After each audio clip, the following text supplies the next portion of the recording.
Hey, you guys. Oh, okay. So my audio is probably. No, it is. No, my audio is fine. Hey, everybody. How are y'all doing? Just trying to make sure I'm not talking to a muted button now. Um, FDMG is coming.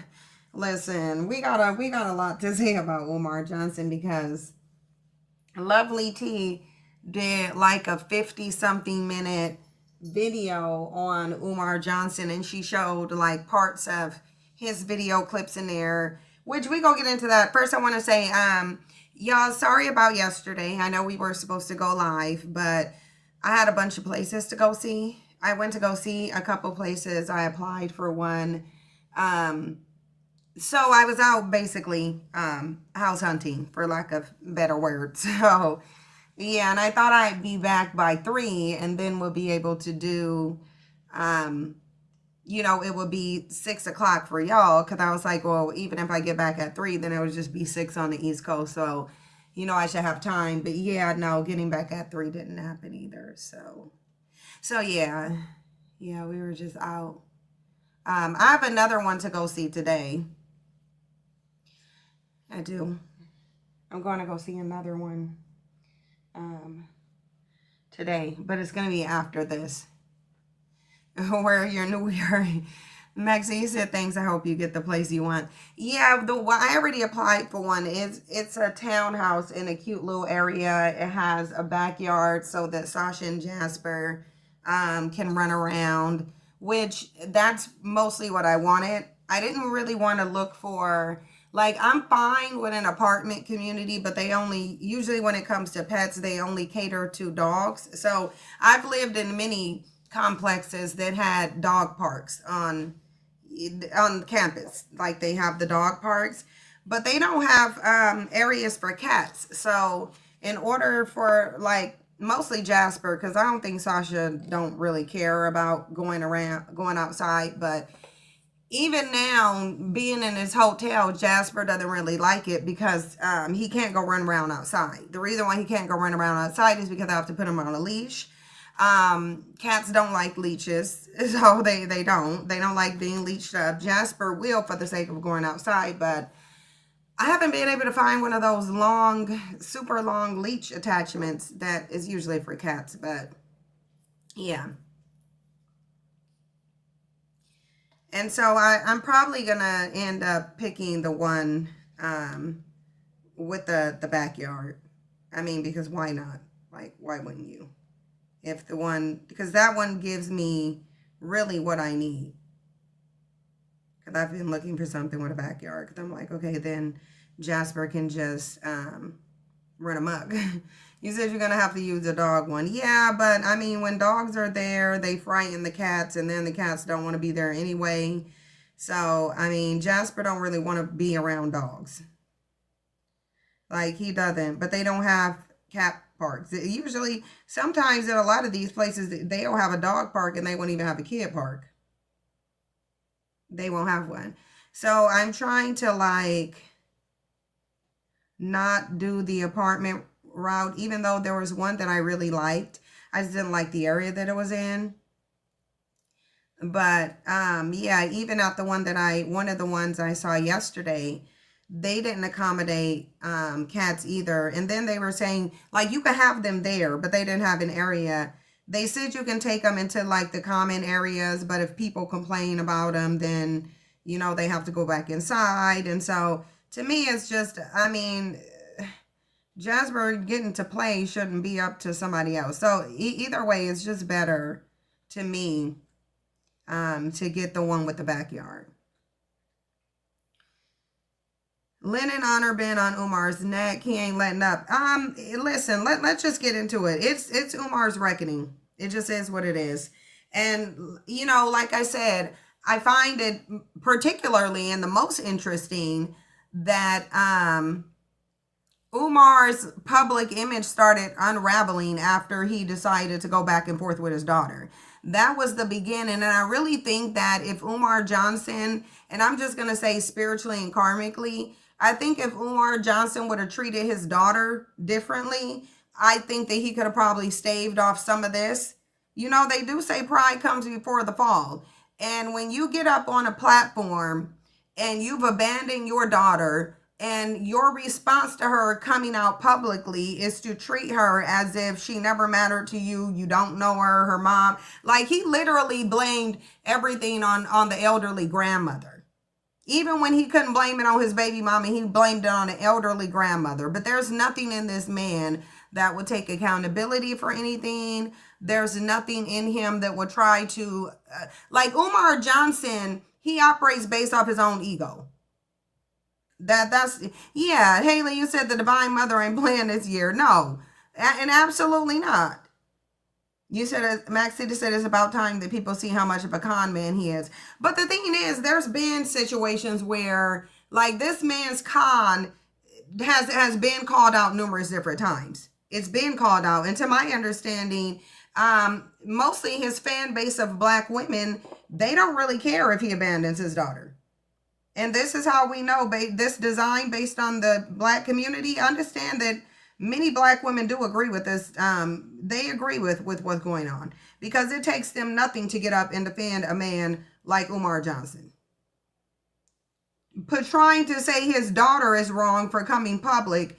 He's not wrong about the fact that he ignored her, didn't raise her. I mean, because the amount of anger that girl has means she was abandoned, and she had the righteous amount of anger, and she should be able to express her anger. And what Umar should have done is came out and humbled himself, especially since he's literally on video. This man is literally on video admitting to abandoning his child, but still came out and turned it into a CIA conspiracy, and he still dragged his daughter and his daughter's mother, knowing that he's on multiple interviews already admitted to not having been there, and that she'll possibly come out and publicly out him.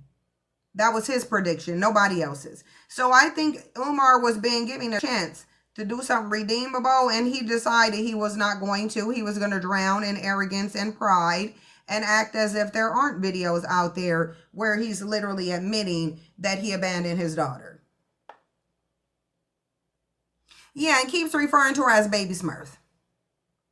Don't it, Haley? The state of the Black community is trash. And to see women literally advocate for a man's right to defend, to abandon his daughter. And mind you, I don't think their opinion would have changed whether she was a small child or 22. I don't think that the Black women who are defending them, they would have defended them no matter. She could be an infant. She could have been an infant, and they would have found a way to turn it on a Black woman and say, well, the mother is keeping him from him, or just whatever. Oh, today's your birthday. Happy birthday, Tam Leo. I mean, we still, yeah, and then Umar keeps trying to evoke the whole, well, it's Leo season. It's like, no, you way closer. It's just like Lovely T said. Yeah, you closer to being a Virgo than a Leo, so we gonna need you to, like, you don't get to be on the last day of Leo and then run around and just try to invoke the whole entire Leo season. You're mostly a Virgo. Your influence is Virgo mostly. Definitely happy birthday, Tam Leo. You said tomorrow? Oh, so your birthday is literally on the day that my crazy nephew's birthday is. Yeah, because one of my craziest nephews, his birthday is on the 17th too. He had came on a live stream too once. I think we were doing a sister talk. He was on there, which we got some stuff on biratios. We do got some stuff on Becky's daughters, because Becky's daughters are always going to identify themselves. They're always going to. Oh, happy belated, Cynthia. You said you're 8'4". Yeah, did you remember he came on there, Tam Leo being a cry ratio? He came out there to be a cry ratio and to prove a point about biratios with white mothers. Because his mother was a white Hispanic. So the bottom line is, again, Becky's daughters are always going to identify themselves. And Becky's daughters do come out. But my problem with Becky's daughters is, it's like, I'm going to need y'all to talk as much about your racist white side of the family as you try to put that pathology on your black side. because your black side acknowledging that you having a white parent obviously would then mean that you're less black than people who got, like, this is the, y'all, I want y'all to understand the foolishness. Biracial people are out here complaining, particularly the ones with white mothers. They are claiming, they out here complaining, saying that they feel like they're less black. You are less black, ma'am or sir. If you have one white parent and one black parent, then obviously you are less black than having two parents. Like, you're not going to be the same as the black person who has two black parents. And it's like, if you want to be treated that way or seen that way, you're delusional. Just as delusional as the man wanting to be seen as a woman based on his feelings. It's like, we're not going to sit up here and not acknowledge the fact that you have a whole entire white parent. Yeah, like, you're literally, it's like, duh, you're less black. And all you want people to do is join in your delusion. You're not the same blackness as the person who has two fully black parents. And it's like, why would you expect to get regarded that way? Like, we're just going to not acknowledge the fact that you have a whole entire white parent. And I really do feel like this is mostly prevalent with Becky's biracial daughters. You said, I think they say that because white people don't accept them as white, so they feel they have to be with black people. Even if they have to be enmeshed in the black community, you need to be enmeshed in the black community with a full understanding that as a half black person, you are obviously less black than a full black person. Like, this shouldn't even be a topic of question. Yet they keep going around saying, so am I less black because I have a white parent? Yes. It's like, absolutely. It's like, now the light turns on. It's a question you shouldn't even have to ask. Of course, if you only have one of something in comparison to somebody having two of something, then clearly, I mean, one is one less than two. One is one less than two. So it's like, why do we have to explain basic math to biracial people just because white people rejected them? Hey, Divine. Tenacious D said, and black people love to claim everybody. Yeah, it's mostly black women, though, because really, if you think about it, black men don't really want anybody to be black. Black men are out here trying to strip away blackness. That's why they mostly go the route of being with women of no color anyway, because they're trying to erase blackness. So the people who are trying to turn everybody black is black women. I just won't even acknowledge anything other than it's mainly black women. Black men got way too much self-hatred to be forcing blackness on somebody when they want to remove their own blackness. Like, imagine that. Black men running around trying to force somebody to identify as black, and they don't even want to identify as black. Like, black men don't even want to identify as black.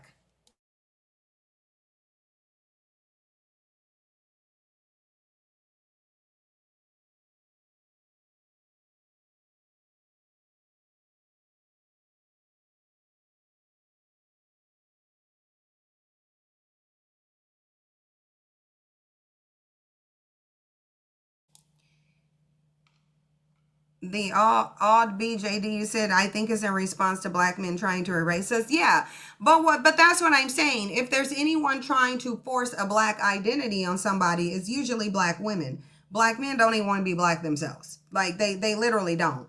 That's why they keep saying, well, no, I'm an American and I'm a Native American and I'm an Indian and I'm an Aboriginal. They want to be anything other than black. Anything other than black. So it's like, if there's a forcing of blackness on somebody, it would be the ones who like blackness the most, which is black women. Black men don't value black the way black women do. I mean, the sole reason black women have children is just to create black people. So, I mean, literally the only thing black women care about is their own blackness. That's all they care about. That's why they prioritize it above anything. Like, when you don't care about your kids being born into poverty, you don't care if they're born into a system of racial degradation, you don't care if you basically birthing them and raising them in the war zone that the hood is. If all you care about is your blackness, then yeah, you're prioritizing blackness over life. And that is what black women do. They prioritize blackness over life. So we know that black men ain't going around forcing blackness on anybody. They not. They're really not. But yeah, Becky's daughters are always going to identify themselves. Like, you're always going to be able to tell the difference between I feel like you will always, there will always be a distinction between a biracial with a black mother and a biracial with a white mother. And anybody who's trying to deny that there's a distinction is probably a black man's son or daughter, probably one of Becky's kids. Anybody who disagrees is gonna be Becky's kids.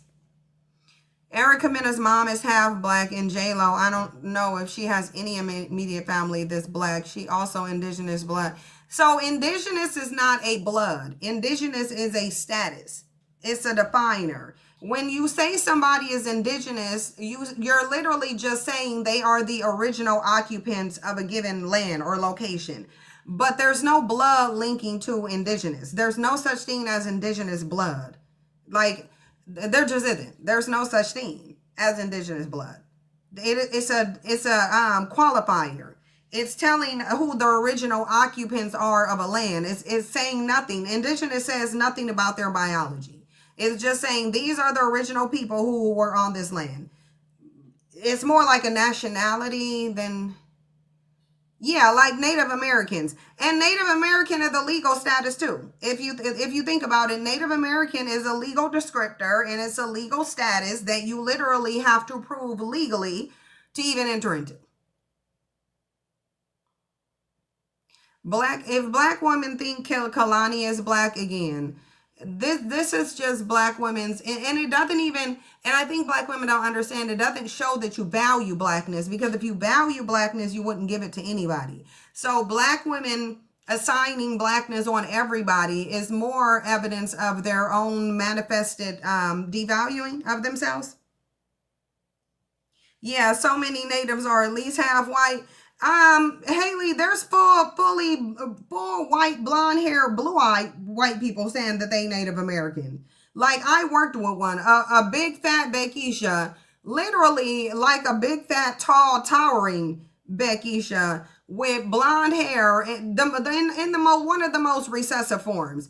And she was claiming to be Native American. It's like, girl, if you don't get all the way out of here. So Taino just means mixed. Taino is describing a mixed race person. That's usually what Taino is. And it's generally, ain't Taino the mixed classification that emphasizes European heritage? Because there's one of them. It's either Taino or the other one that they'll say people are. Usually a Taino person, it's a mix. It's a mixture person. Yeah, they're saying they were the indigenous people of the Caribbean. So again, Taino is more about, so again, Taino is the same as indigenous.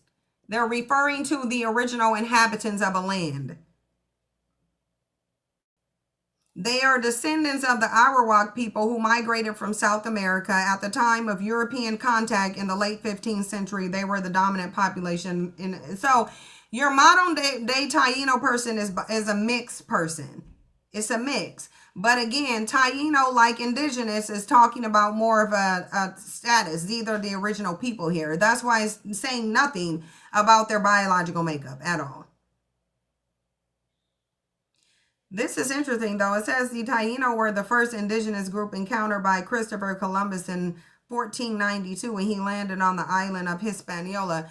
But we already know that Christopher Columbus described them as Negroes that look like the same on the continent. So the bottom line is, it's like none of these things are actually racist, and anything that's indigenous. So I want y'all to understand there are 0 indigenous populations that have white or even lighter skin.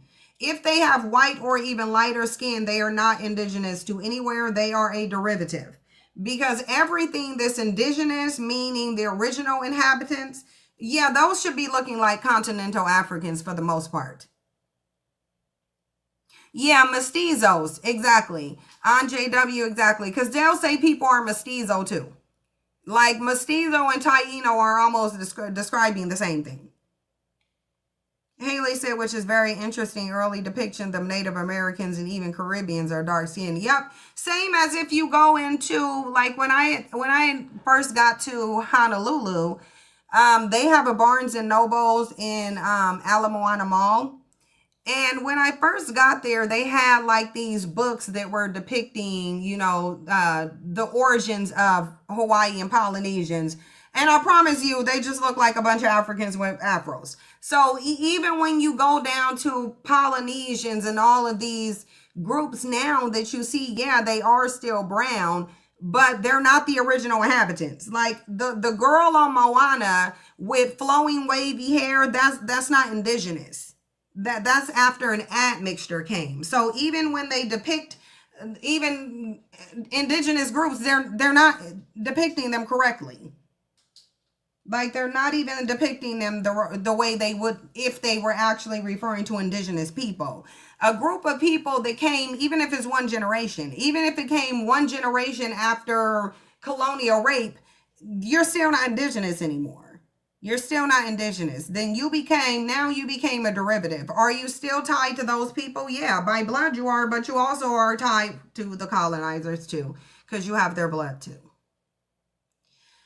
Liza said her brother looks white with really small eyes, like an Asian, but looks white also. If we look at the indigenous Asians, do we need to go over the Asian diaspora individually so y'all can see what those people originally look like?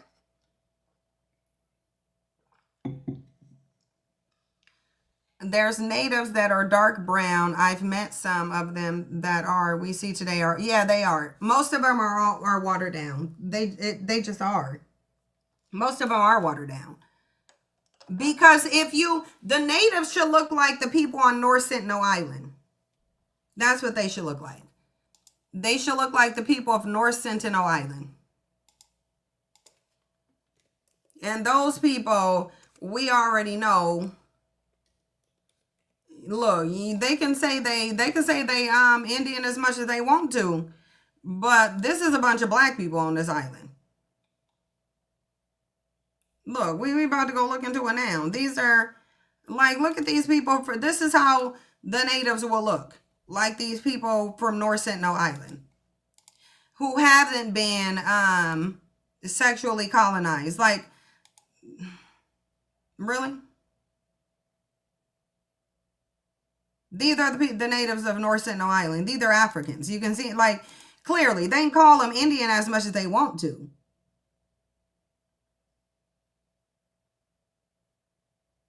They can call them Indians as much as they want to.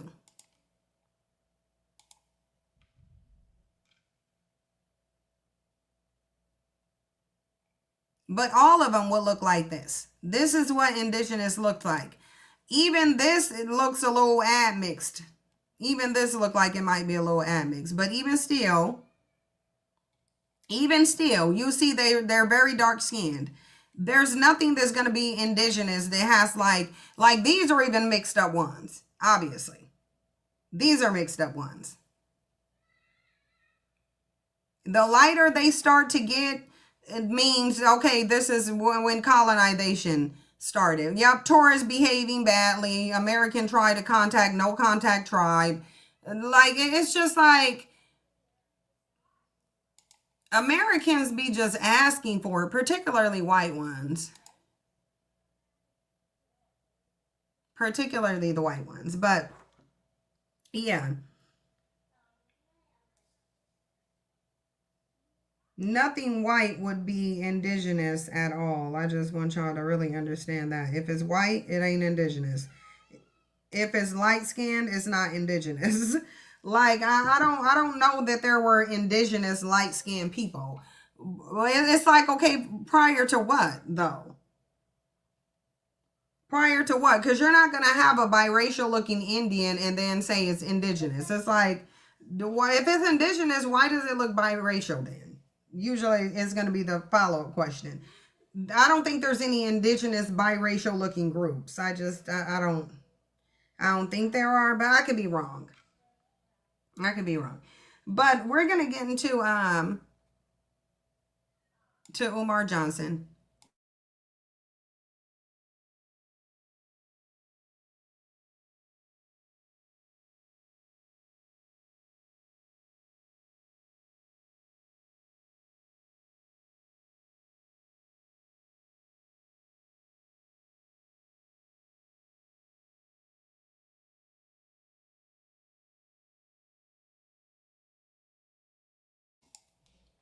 Okay, let me get into this Umar. Because listen, I ain't gonna play Umar's long, drawn out diatribes where he's lying and trying to turn the fact that he didn't pay his tax bills and his fines into a civil rights movement. I'm not gonna get into all that with Umar, but I'm just gonna say I watched Lovely T's video on Umar, so I'm largely gonna go off of what was put in that video. I don't know about showing it because by now y'all probably already heard Umar Johnson making excuses over the fact that the school is being auctioned off because Umar Johnson has some non-vagrancy fines in there, non-occupancy fines. And listen, it's like, here's the thing. Umar Johnson is sitting up here basically turning this into a civil rights movement, talking about we need to go protest and march on Delaware because now they're the conspiracy of they that he didn't identify. Them trying to sell his building under his nose, and they were, I guess, trying to sneak in and do this. I guess this was like supposed to be a covert operation on a school that Umar ain't even built. He doesn't even have the occupancy licenses on him, so it doesn't even look like Umar even really had the building. Yet he's sitting up here saying there's a conspiracy around him having this building. Mind you, the whole time Umar knows he don't got no damn body in there. So you know that school ain't been occupied ever since you bought it. So you should already know there's going to be fees associated with that. Umar wants y'all to believe that he a whole psychologist while he's flipping people the bird. Mind you, because he's literally flipping people the bird in the video. Tenacious D said Jermaine's about to skedaddle off to Ghana and start a new grift. Yeah, he is. Because he's lying, sitting up there talking about, oh, he didn't even know that he owed this, that, and the third, and he reached out to them and they ignored him for 4 months, meaning Umar might have tried to contact them one time and then just allow months to go by. You allowed months to go by. You're talking about somebody ignored you. A group can only ignore you if you're actively calling and getting into contact with them. This dummy said he called them and then didn't hear from them for 4 months. And they were ignoring him. It's like, no, you're supposed to do a follow-up, genius. You already know you have no one occupying that school. You should see the non-occupancy fees coming down the pipeline. This is a man who said he's a psychiatrist. He's well studied, but he doesn't know that when you purchase that building, they expect that you're going to turn it into a business. You're going to bring people in. The space is going to be occupied. You ain't never had it occupied though. Umar has never had this place occupied, but needed the government to tell him that there's a problem with the fact that he opened this damn school in the 15 years that he been collecting money from it. And then he wants a GoFundMe for $40,000 to pay some fines, but black women already gave him millions. And you didn't spend it opening the school. You don't even have the license for occupancy. So all of the stuff that you would have done on that school to get it open and operable, he's done none of it. Where is the money then? So where is the money? Why do you need now 40,000 more? Y'all, they literally said it was estimated nearly around 2 million that Umar done collected from black women. 2 million. But now he wants $40,000 more, mind you. He wants $40,000 more now to pay these fines on a place that he knew he didn't occupy.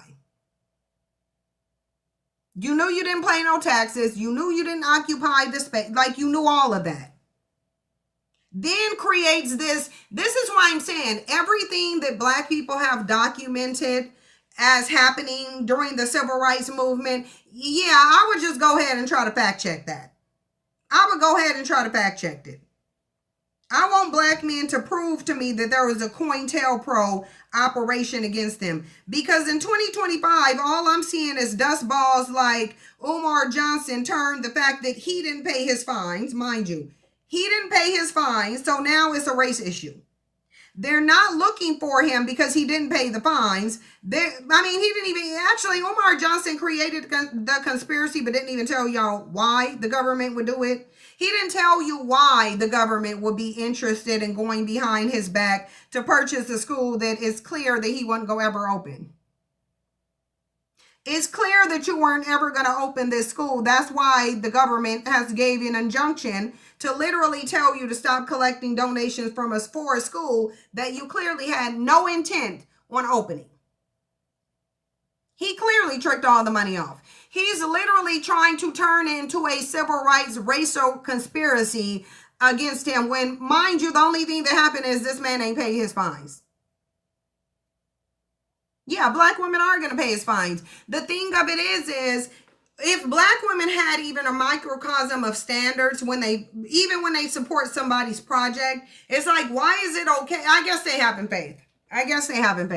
If they don't have faith in a male God that ain't never shown up, they ain't never met, ain't nobody they know never met. Most black women ain't even had a dream of this fake God. This God ain't even revealed himself in a dream to most black women. So if you believe that you got a male God that's going to return, then of course they having faith that one day Umar is just going to open that school. That's what they doing. Yeah, they're having faith, Tanya. They're having faith that Umar is just one day going to open this school. Even though it's quite clear Umar Johnson ain't interested in opening no school. It does not take 20 years to open a school. It just doesn't. So I don't know what Umar Johnson's full excuse is. But even as he's going on talking about this dusty march on Delaware that he ain't even about to do. First of all, do y'all really think Umar Johnson is about to organize a march on Delaware so he can cry racism in the face of some tax debt that he clearly owes? Because the school still ain't occupied. It's like the school's not occupied. So are you saying the racism is coming from the fact that they're fining you because the school ain't occupied? Or what? Are you saying that the school is occupied? Or are you saying that they shouldn't because you're black? Yeah, Umar is a huge scammer. But that's what I told y'all. Black men have nothing, no claim to nothing.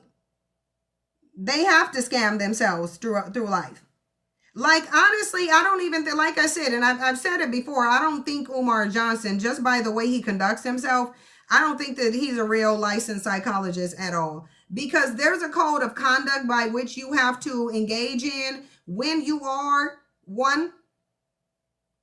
actually are a licensed psychiatrist. You don't get to just go on the internet and be flipping people the bird. That's not part of the decorum that you're supposed to live up to. Number one, as a mental health specialist, and number two, as anybody credible in the psychological field. He's got black women hypnotized with those 3 repetitions. Yeah, he do. Yeah, that's why his videos be long, because he repeated himself 3 times for each sentence. So you getting like 3 of the same videos.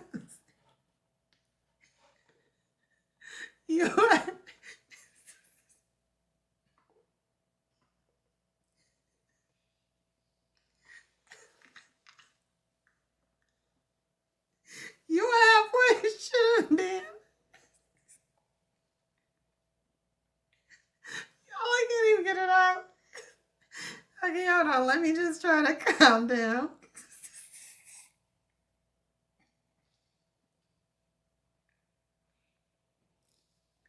I don't even know why this is funny. Because I haven't even gotten it out. Y'all like, for what? Y'all, I don't even understand what's going on right now, because it's like, why am I laughing? I literally haven't even got the thought out of my head.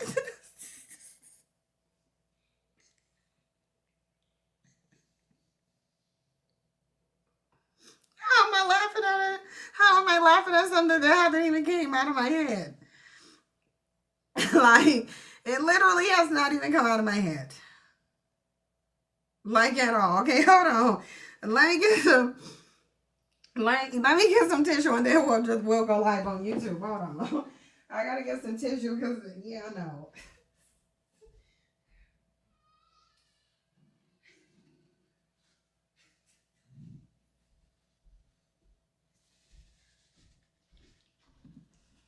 Okay, hold on, y'all. Hold on, let me just go on mute. I'm staying off camera, because ain't no way. Hold on. Let me make it public on YouTube, and then let me just mute myself, because Tanya said, why does he go to Africa? hold on, y'all. Because, no, because I'm telling y'all what I'm thinking about. You'll have a video that should have been no more than 10 minutes.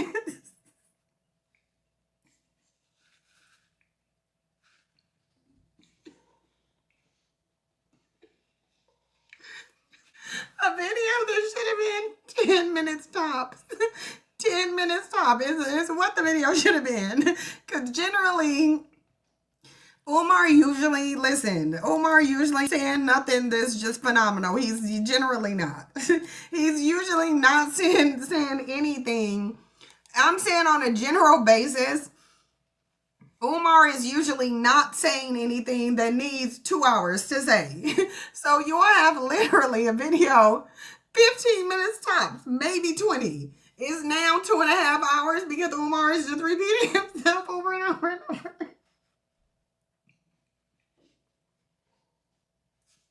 It's like 90% of the video is Umar repeating himself 3 times each. And it's like, okay, hold on. It's like this video could have concluded a long time ago. It could have been concluded a long time ago. Like, it's like, Umar, this does not need to be. Why do we need 3 hours of you repeating yourself over and over and over? Like, no. Like, because it's like, for real. Like, I mean, it's just, if y'all ever watched an Umar Johnson video, like, even tried to watch a clip. I can't even watch a clip. I literally, y'all, like, I can't even watch a clip, and I'm like, come on, Umar. Like, come on.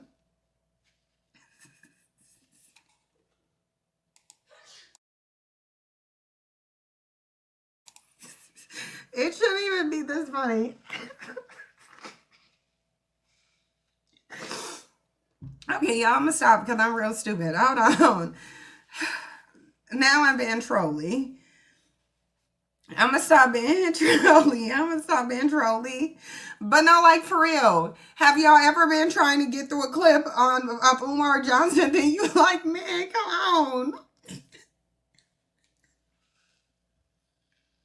Cause he's like just repeating himself. It's like, dude, like, for real. It's like, dude.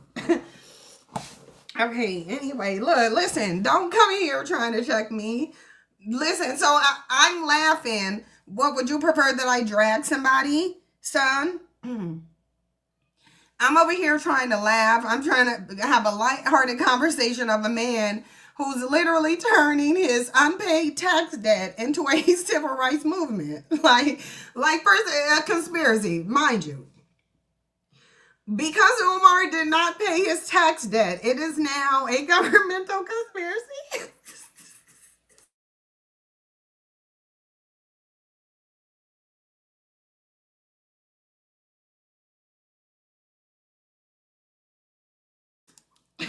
Umar wants y'all to go Umar wants y'all to go march on Delaware, not because anything racist happened, but because he didn't pay his fines. Like, since when do we assemble to protest because Umar Johnson has tax fines? Like, really?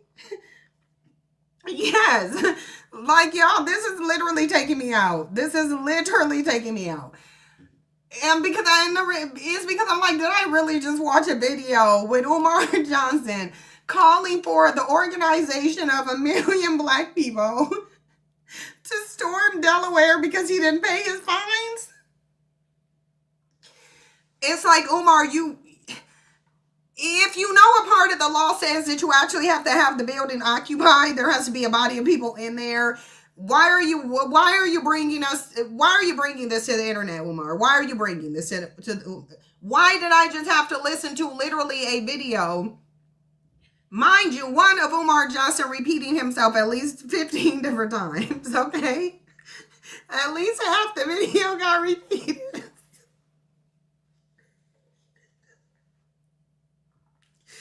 Half the video was on repeat, apparently. So half the video was on repeat. And the other half is this conspiracy that is, Y'all, I was listening to the video predicting it and still said, I know that this dude did not just sit up here and do a governmental conspiracy because he didn't pay his taxes. Absolutely not. Absolutely not.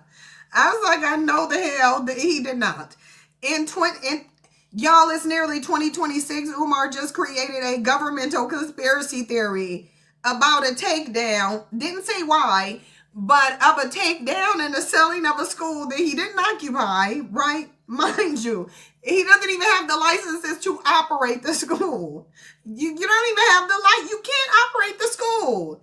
You don't even have the occupancy license for the school. So why is the government plotting on a school that you ain't even like? The school is just an empty building.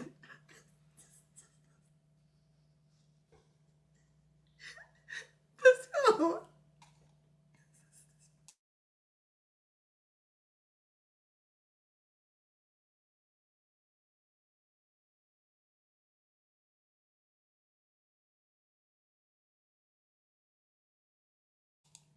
Umar acting like he ready to have the grand opening of this school, and somehow the government just standing there trying to figure out ways to stop him.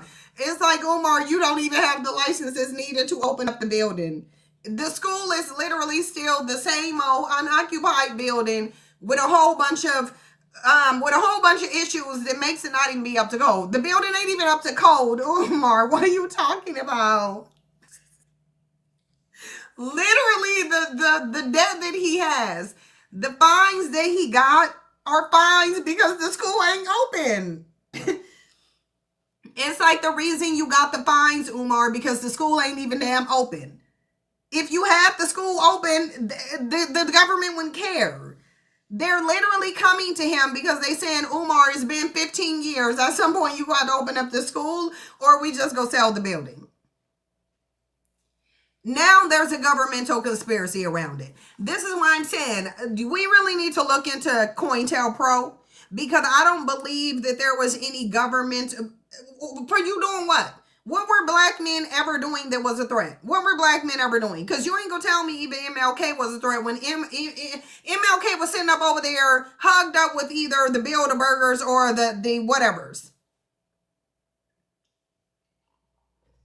Like MLK was literally hugged up with groups of white people that, mind you, black people still got conspiracy theories going around these people. So you're not going to tell me that MLK was a threat when he was literally hugged up with the very people that you said is running the conspiracy. Like literally, this man is in pictures with people, the very people who supposedly orchestrated. So when were black men doing anything that warranted a government conspiracy? Because now, Umar, in 2026, I guess the government is still plotting against black men, even black men who didn't open a school. He's getting fines because the school ain't open, because he don't got no black students or teachers, or even Umar don't even got no desk in the schools. The bathrooms ain't even operable in the school. The building is not even up to code. And Umar is over here. There's a whole conspiracy about a building that ain't even up to code. Really? There's a conspiracy around a school that you did not open. Literally, that you did not open. There's a huge conspiracy theory around this whole school that Umar does not have opened. But this man sent in this video, you would think he was about to be, you would think that the grand opening was next week. And you would think it's going to be a star-studded grand opening of this school. Nope, it ain't. Because even if Umar didn't get these fines, he couldn't open the school anyway. He does not even have an occupancy license. All you got is a raggedy ass building. Like I said, it's not up to code. But you're sitting here creating a conspiracy theory, asking black people to go do a raggedy, dumb, stupid looking march on Delaware just because you squandered millions of dollars not opening a school, and now all of it caught up to you. Literally, the government are sending him saying, you getting these fines because your damn school ain't open. Umar has now turned it into the need for a civil rights movement. And this is what they always do. Black men get to hide their scandal, get to hide their community exploitation. They get to hide their corruption behind government conspiracies that don't exist. Do y'all not understand how mentally ill Umar Johnson sounds? This man sounds like a certified damn lunatic putting a racial conspiracy on a building in a school that he ain't even created. You don't have a school, Umar. You don't have a school. You would think that Umar has been operating a school, reforming black men, and literally teaching the next generation of responsible warrior-minded black men. No, all of y'all are weak and dumb. Umar looked like he ate the school.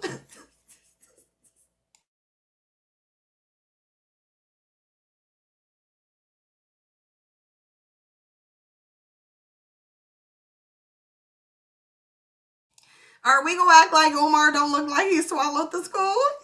Yeah, no, he did.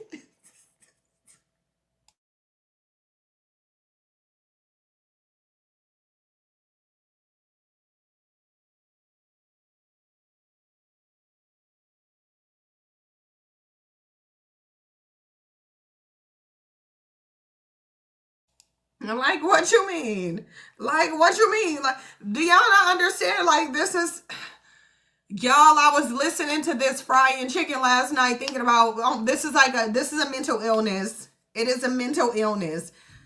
Like, this is not sanity that Umar just, y'all, he created a government conspiracy theory.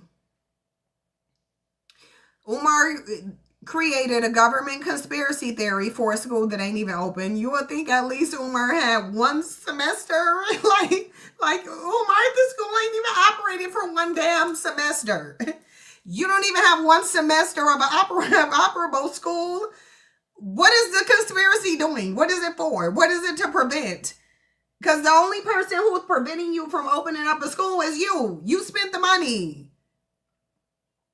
Like, just acknowledge that you spent the money and you did not even spend the money paying the back child support that you accumulated, because he allegedly had a whole bunch of unpaid child support. So what was the only thing Umar could have been doing was eating, traveling and eating.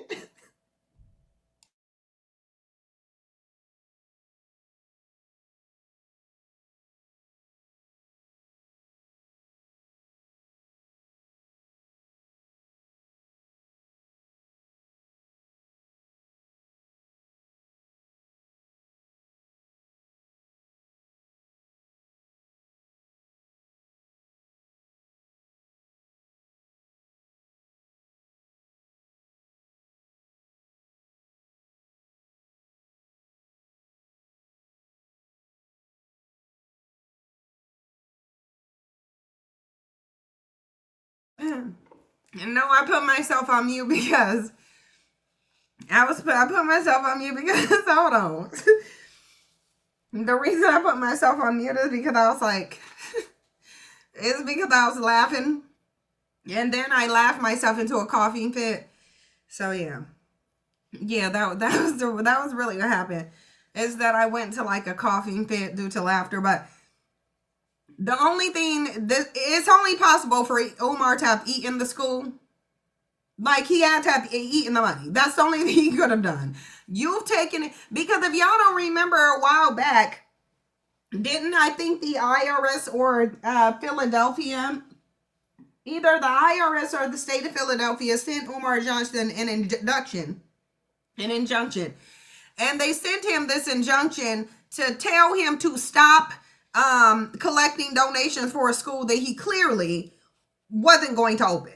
Even when it came to the injunction was about the fact that Umar Johnson ain't opened no school. I want y'all to understand, donations are taxed differently than anything else. Like, so donations are not taxed the way a 1099 or a W-2 worker would be taxed. It's not. A donation taxing isn't even the same as an corporation taxing. So obviously the IRS want to know if you taking these donations, because they need to figure out how to tax you, idiot. They got to figure out how to tax him. And clearly, if he's not opening a school, which we already know he didn't, it raises the question of, where is this money that you're just collecting? And what are you doing with it? He uploaded a video. Yeah, but the thing is, that video been around since after we did the Fox News. That's probably the same video that Umar put up after we did the debate on Fox where he said there was a war on black men, but could not, but he couldn't tell us who was waging the war, why they were raising it, what threat that black men pose to anybody. Because if somebody's going to do a covert operation, it's probably because you pose a threat to something. What threat does Umar pose to anybody except the black community? Umar doesn't pose a threat to the white community at all. But yet you keep hearing black men talk about these conspiracies. They did it with Diddy. They did it with Diddy. Because black men want you to believe that their mere presence alone, even though they've existed nearly entirely in cowardliness, even though their history is saturated with cowardly behavior, they want you to believe that somehow their appearance alone warrants some governmental conspiracy. Because we didn't see a cop just reach through a black man's car and literally punch him in the face and break his jaw, and black men did absolutely nothing in response. But you think that your mere presence, even though nearly for the majority of the time spent in this country, you was on a damn plantation, but your mere presence alone warrants a governmental conspiracy theory, because you ain't gonna convince me that black men are doing anything that poses a threat to the system. What are they doing? What are they doing? Why does the system need to conspire against black men to stop what? What was Umar Johnson about to do other than induct black minds into the same type of, like, Umar can only teach people to think like him. Umar is a threat to nobody's governmental agenda. Nobody's. So I don't know who would need to conspire to shut Umar Johnson down. Umar Johnson ain't even in shape, even if he wanted to do something. Umar Johnson running around looking like the Pillsbury Doughboy, talking about there's a conspiracy against him. What would you do? Because you can't even bust a grape in a fruit bite. You would eat all the grape wouldn't exist, you would eat it.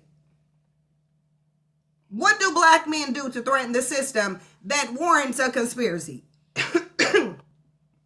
Yeah, they are, Tam Leo. You said everything to the conspiracy against them, like they put here making moves. Yeah, Umar wasn't doing nothing.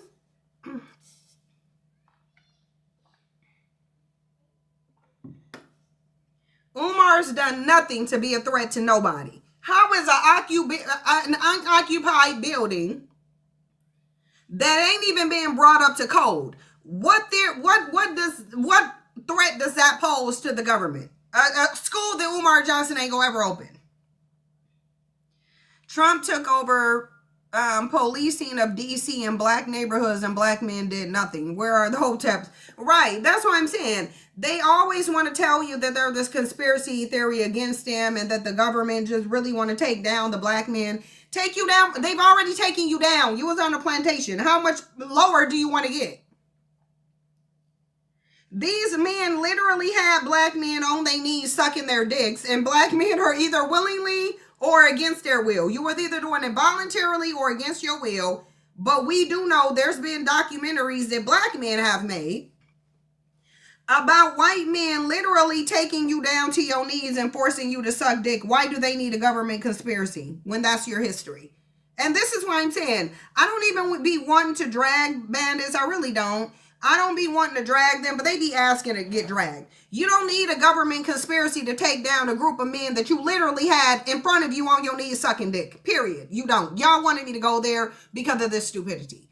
This is the stupidity that makes me have to sit up here and go there. If I know as a government entity that I can put a dumbass group of men on a plantation and force them to suck my dick at whim, they can't protect themselves or nobody. I don't need a government conspiracy. I'm sorry. Y'all have already proven to be weak. No one needs the government to conspire to take down a black man for anything. They pose zero threat to no one. Now listen, black women can run around and be delusional, and you can call them kings and you can try to call them warriors. But one thing I know is that there's zero history of any conquered kings being enslaved. And you don't got no damn kingdom to show for it. You're sovereign where? Where are black men sovereign at? Because across the globe, all you see is them getting treated like bitches. Yeah, DC is the cesspool. If you can, like literally, we got videos of white agents going up and telling black men what they can do on their own porch. but there needs to be a government conspiracy to take you down. Like, no, it sounds like black men need to be put in drug rehabs. That's what they seem like. They seem like they need to be forced into a drug detox center, because you're surely on drugs if you think that anybody is threatened by you, and you spent the entire history in this country at least showing that you're weak and a coward and will do nothing but submit and suck dick. That's all black men do. That's all they do. Literally, their history in this country shows primarily submitting and sucking dick. Yet black men want to pretend like now that you're off the plantation, somebody got to do a conspiracy theory when you were bred to be obedient. They bred you like cattle. They bred you to do what you're doing now, which is obey and submit. They don't need a government conspiracy. They've already broken black men down and reduced him to the smallest thing that he could be. I don't think there's any lower position that black men could be in globally, except on a plantation. And the only reason why you ain't known it is because they let you get off of it. But they've already broken you down to the absolute weakest state that you could possibly be in. And yet Umar Johnson is sitting up here talking about a damn governmental conspiracy. They don't need a government conspiracy as long as white women walk the earth. They can send women to destabilize black men. It takes nothing. Like, let's just look at Umar physically and ask, who would be threatened by Umar physically? Who gonna be threatened by him? He's severely out of shape and overweight. Like, ain't no way Umar is healthy in his current state. Dumb as hell. Just passive and weak and dumb. Like, he ain't nobody. Umar is doing nothing to nobody. Why? So because Umar was able to swindle millions from black women in the black community, that makes him a threat to the government, to where there's a whole conspiracy. Because did y'all hear dumb Charlemagne? Let's listen to Charlemagne G and how stupid he is when he talks about Umar Johnson. It's the same nonsense. Oh, I don't think Umar lying. Okay, if Umar's not lying, then tell us what is the government conspiracy around for this overweight, out of shape, probably severely unhealthy man. This man ain't even physically healthy, but we sitting here saying there's a government conspiracy against a man who literally couldn't even run a block for $1 million if he was told to. If Umar Johnson was offered $1 million to run from one point of the block to the other, he couldn't even do that. Physically, he wouldn't even be able to do that. But there's a conspiracy around Umar, who couldn't even run a block for $1 million if it was offered to him? Absolutely not. Absolutely not. I refuse to entertain it. I absolutely refuse to entertain it. Dusty protect other Dusties? Yeah. But the thing of it is why do they keep getting away with this nonsense? Y'all, I forgot what video I was trying to find of Umar Johnson. So if y'all can jog my memory, that'd be great.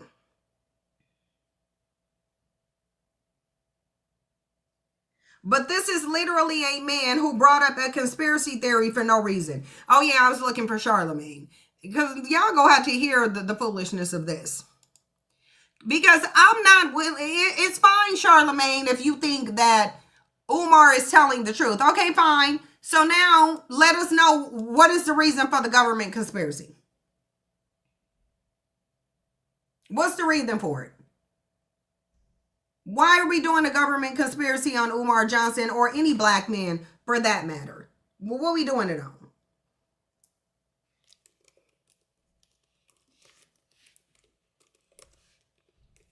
Let me find it. Because Charlemagne over here talking stupid.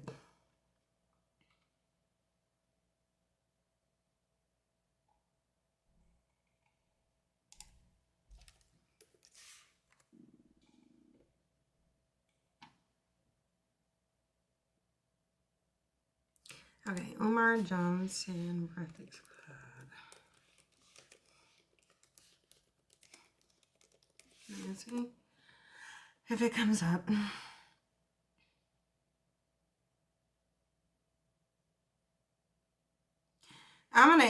if I'm finding on here. No, it wasn't. I don't think it wasn't. It wasn't Breakfast Club. It wasn't. It was just Charlemagne on Brilliant Idiots.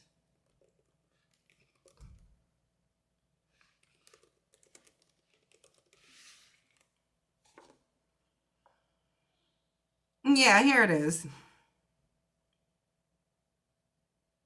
Let me see if this is it.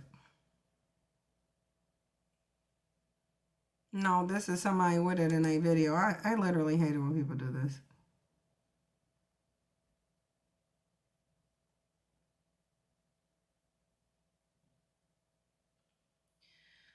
Do I need to find it out of... Maybe I'll watch this Dumb Bandits video.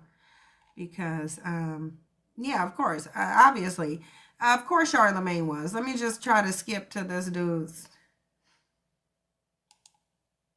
commentary. Okay. Situation. I keep hearing people talk about it. What happened? Dr. Umar has access to no money right now because my personal account contains all of my money. I only send it to Apple Pay and PayPal as necessary. So the Prince of Pan-Africanism, for the first time in my life, is without any digital currency. So for my loyal supporters out there, if you can spare a few dollars so I can take care of Queen Mother Ifatunde and myself until my bank account is frozen or canceled so I can get my money back and open up a new account, please hit my Apple Pay or hit my PayPal. My personal PayPal account is Umar the Psychologist at yahoo.com. So that's paypal.me/Umar the Psychologist, paypal.me/Umar the Psychologist, paypal.me/UMARTHEPSYCHOLOGIST, paypal.me/Umar the Psychologist. Just want to pause right there. Because Charlemagne the guy starts off by saying this is the first time that Umar Johnson... Okay, hold on, because no. I don't want to hear your commentary. I just want to hear Charlemagne sit up here and give his dusty defense of this man. Because it's like black men just dedicated to making themselves look and sound stupid. Or hit my Apple Pay using my cell number, 215-989-9858.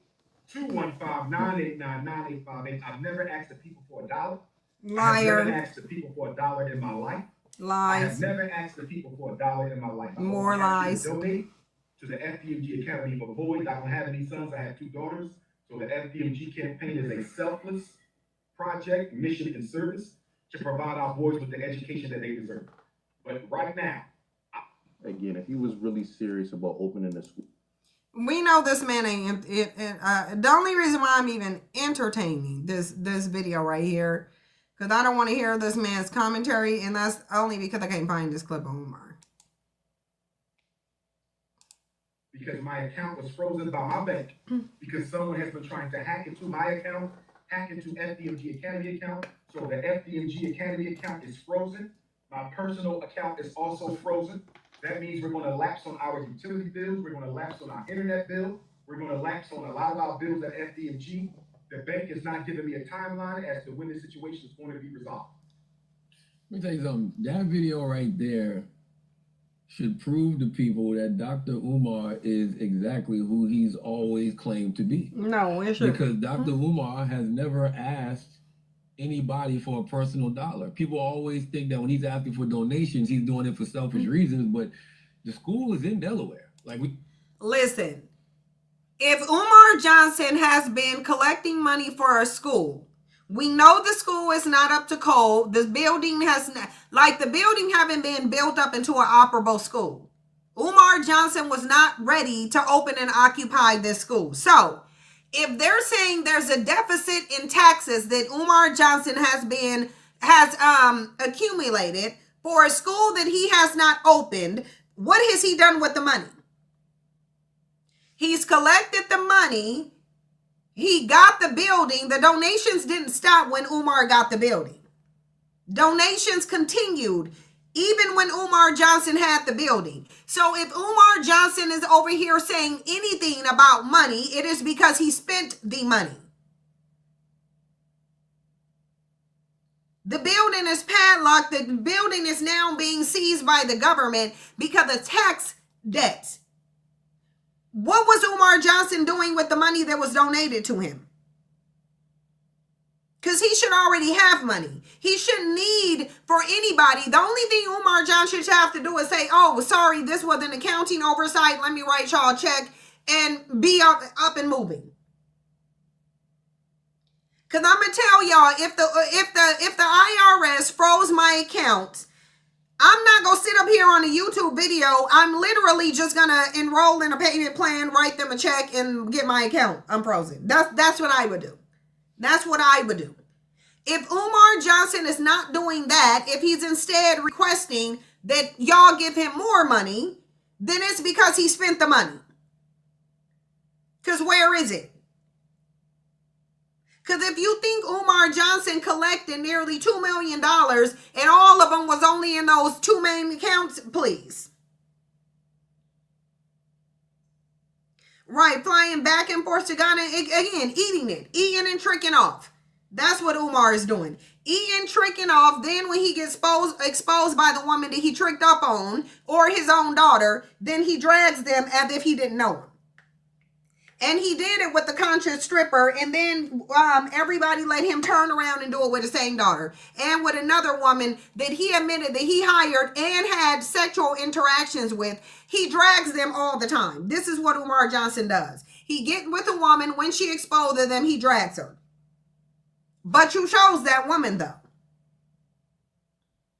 We can't sit here and act like that school is not in Delaware. We can't sit here and act like, he hasn't shown us all the renovations he's done on the school. I think, So what's that have to do with his personal finances? He said Let's pause right there, because Charlemagne the guy. Charlemagne is an idiot because the school is not there. That's a building. And an unoccupied building that Umar himself said he does not even have the occupancy license for. The occupant, if you go buy a building, you would at least either before or after you get the building, you would get an occupancy license. If not before, you would get it immediately after you obtain the building. Umar's had the building for a year. Umar, even if the school was ready, he couldn't open it because he doesn't even have an occupancy license. He doesn't have the license needed to even operate a school. So there is no school, Charlemagne. There is a building. There's a building. And I wish people would stop calling this building a school. No, we're not dealing with a school. We're dealing with a building. Even had, he's using the funds that job universities, pop, rich mom. So he do some women. That's how he's again the He says that he's paying all those bills. doing something for FDMG when he's really not. froze his account. What's that got to do with the school? He says that he's paying all those bills through his personal account. Well, that's not how you run a school. Yeah, that's not how you run a school. Oh, Chris, don't. You don't funnel you're everything. asking too many. Your Adderall's kicking in. You're Listen, and they want to ignore, but what this man is saying is true. You don't have everything related to this school funneled through your personal account. You have a separate account for the business and separate account for school. You think CEOs are paying their employees through their personal account? No, nobody's like funding business affairs. You should have had a bank account for that school, but you don't sit there and pay out of your personal account. Like everybody, YouTubers who even have an LLC, we know not to do that. You keep your LLC bank account separate from your personal bank account. But Umar Johnson is telling you all the school funds are in his personal account? Yeah, then that's not school funds. That's his personal money. And that's perhaps why he was sent an injunction. That's perhaps why now the building is being sold and he owes so much tax debt, because he's receiving donation money going to his personal account that's supposed to be going for a school. Yeah, Tiffany, you said black men consistently provide cover for other black men's degeneracy. Yeah, because that's who they are. This man is correct when he says this is not how you run a school. You're asking too many questions, and your personal account. Well, it's got to do with the school. the guys that he's doing something for FDMG when he's really not. Froze his account. What's that got to do with the school? He says that he's paying all those bills through his personal account. Well, that's not how you run a school. Oh, Chris, don't, you're asking too many, your Adderall's kicking in. You're asking too many questions. And just like with anything with Umar, once you... And see, here's the thing. That's why this okie doke always works on the black community, because they have the Christian, I'ma have faith, don't ask no questions mentality. What that white man is saying is 100% true. That is not how you run a school. It's not. So that's why you see the Umar Johnsons, they running game on the black community, because black people don't know nothing about no business. They don't. I think we can all raise our hand and say the majority of black people don't even know what basic professionalism and customer service is. If you've been to black businesses, then you know you've just been patient with them, but you know they really don't know how to conduct business. I mean, we had literally had a video with a hairstylist on here chasing people through her salon. Black people thought that was normal. So I think it's quite clear that black people don't know what customer service is. They don't know what professional business handling is. And that's why these scams always work on them. Ain't no damn man supposed to what you mean? You putting stuff in your personal account and this is for the school. So how do you track the business then? How do you track the money that's going to the business if you don't even have an account for the school? Everything is going to your personal checking account. And they think this is okay. Yeah, Cassandra, exactly. We question nothing and accept everything that's told. Yeah. And that's how you got black women running around being the most religious people on the face of the planet, taking a God literal that they ain't even met. They ain't even met this man. But then it makes sense with black women because look, they haven't met their daddies and they okay with that. Black men can run amok and do whatever they want to. They can drown in their religion and black women literally don't care. Black women are the queens of you can do whatever you want to and be as degenerate as you want to. And we'll still worship you like you're a king. Yeah, because a male God, the Christian God is a male God. And it doesn't matter what black women say. The Christian God is a male God and it is a white male God. And trying to switch races when that's the only thing it's ever associated with just looks silly. But more importantly, black women are not Christians because they met this God. It's not because they had pictures from their family members meeting their God. It's because they're told that this is their God and they don't question it. They have faith in it. They were told that they were made from the rib of a man and that is what they believe. Even though now that the birth rate is low, men can't produce nothing. They're relying on women, but black women still think they came from the rib of a man. This is what they believe, that they came from the rib of a man. Not because anybody proved it to them, but because they were told. Because if we are to be honest, if you are a black Christian in this nation, it is because of word of mouth, not evidence. You're using faith and word of mouth, not evidence. And if somebody want to come up here and prove it, again, you can come prove it. Because I've been telling them in the comment section of everything, prove to me your male God that you keep referencing even exists. Please prove to me that it exists. And we ain't doing, I'm validating the Bible with the Bible. No. The Bible needs to be validated by something external to it. Yeah, Jazz Evelyn, it is. It's literally, it's lunacy and insane to me. But this is the part of human psychology. Because you don't see animals over here worshiping human gods. You just don't see that.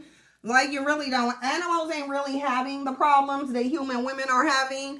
So yeah, there's something in the female psyche. Because religion, again, women are more susceptible to religious beliefs. We already know, you can look it up and see that men don't participate in religion like women do.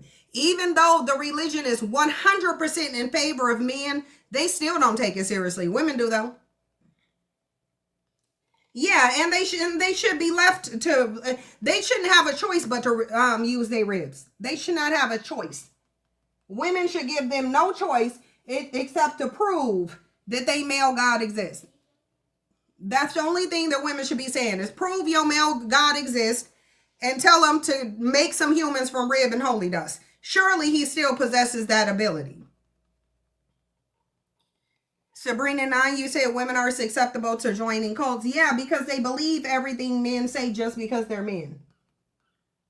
If a man said that women, and especially black women, are going to believe it, and they are going to take it at face value. And that's why women are in the position they're in now, for listening to and believing what men tell them, especially about themselves.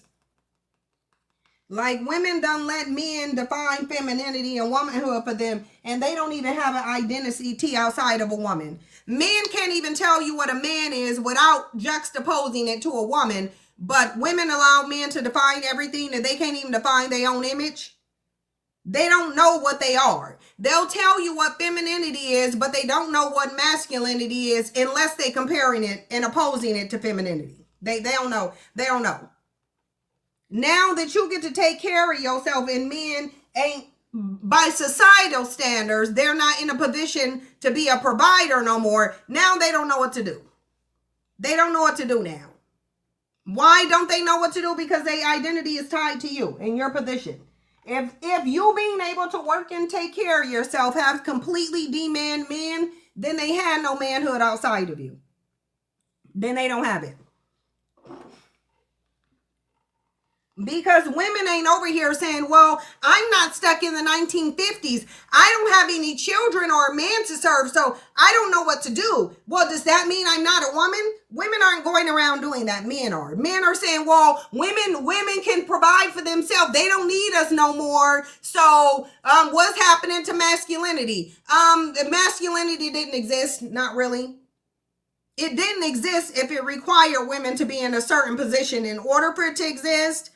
If you're now feeling demand because a woman can financially provide for herself, then you were never a man to begin with.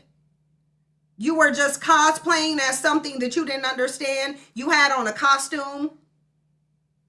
Christianity is what kept you from being a baby mama. I mean, okay, you say that to say what? Oh, yeah, some men convinced you that you're raising your kid without being legally bound to a man. Some men convinced you. Yeah, no, come up here, Jay. Come up here, Jay. Because I wanna know what is wrong with being a baby mama from your perspective. From your perspective, I want to know, and if she don't answer or come up, block her. Because I want to know from your perspective, what is wrong with being a man's baby mama? I want to know. So I just want to know. I'm curious. Because it's given, men told me that it's wrong to be their baby mama. Men said that if I'm not legally bound to them by contract, I don't have any value. It's given you're still believing the words of a man. So let me put this in the comment section, and then you can come up here and tell me why you felt the need to say Christianity saved you from being a baby mama. And I want to know why it's a bad thing to you for a woman to raise her kid on her own without the man she had him with. She thinks she's better. No, well, that is what she thinks. But I need her to come up here and tell me that she thinks it's better that women shouldn't have babies unless they're legally contractually bound to a man. That's what she's saying. She's saying, well, at least I didn't have a baby before a man allowed me to. That's what she's saying. She said society told me that I should only have a baby if I'm legally bound to a man, and I shouldn't use my reproductive system unless I'm confined to one man. That's what she's saying.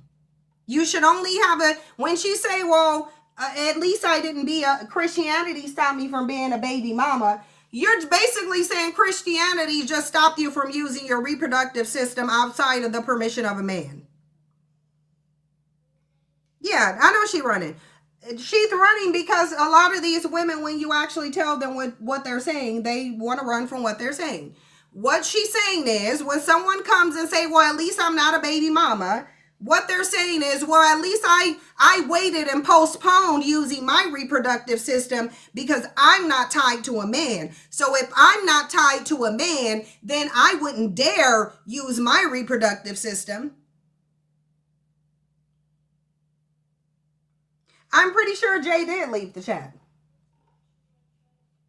Because all I want her to come up here and admit to is that she's saying women should not use their reproductive system unless they're tied to a man legally by courts, unless they have a court ordained and recognized, a state recognized relationship with a man. Because that's what they say when they say, oh, women just need to be married. Don't get married before you carry. Okay, don't use my reproductive system unless I'm bound to a man. Because when you tell them what they're saying, they're going to say, no, that's not what they're saying. But you are saying that. You're saying that a woman should not use the reproductive system. Mind you, that your male gave her. Mind you, your male God gave her the reproductive system to create life, didn't give it to males, gave it to you so you can determine when you want to reproduce. And you're saying, no, I believe I should only reproduce if I'm legally bound to one man who probably can't even raise the kids, because we ain't even go get into black marriages, because we already asked ChatGPT to pull up the data on black marriages. So black women are in these marriages as single mothers providing for the husband. You carrying the house on your own, but you talking about a baby mama. You got a live-in bandit who's doing absolutely nothing but taking up resources, and you're talking about, well, Christianity kept me from being a baby mama.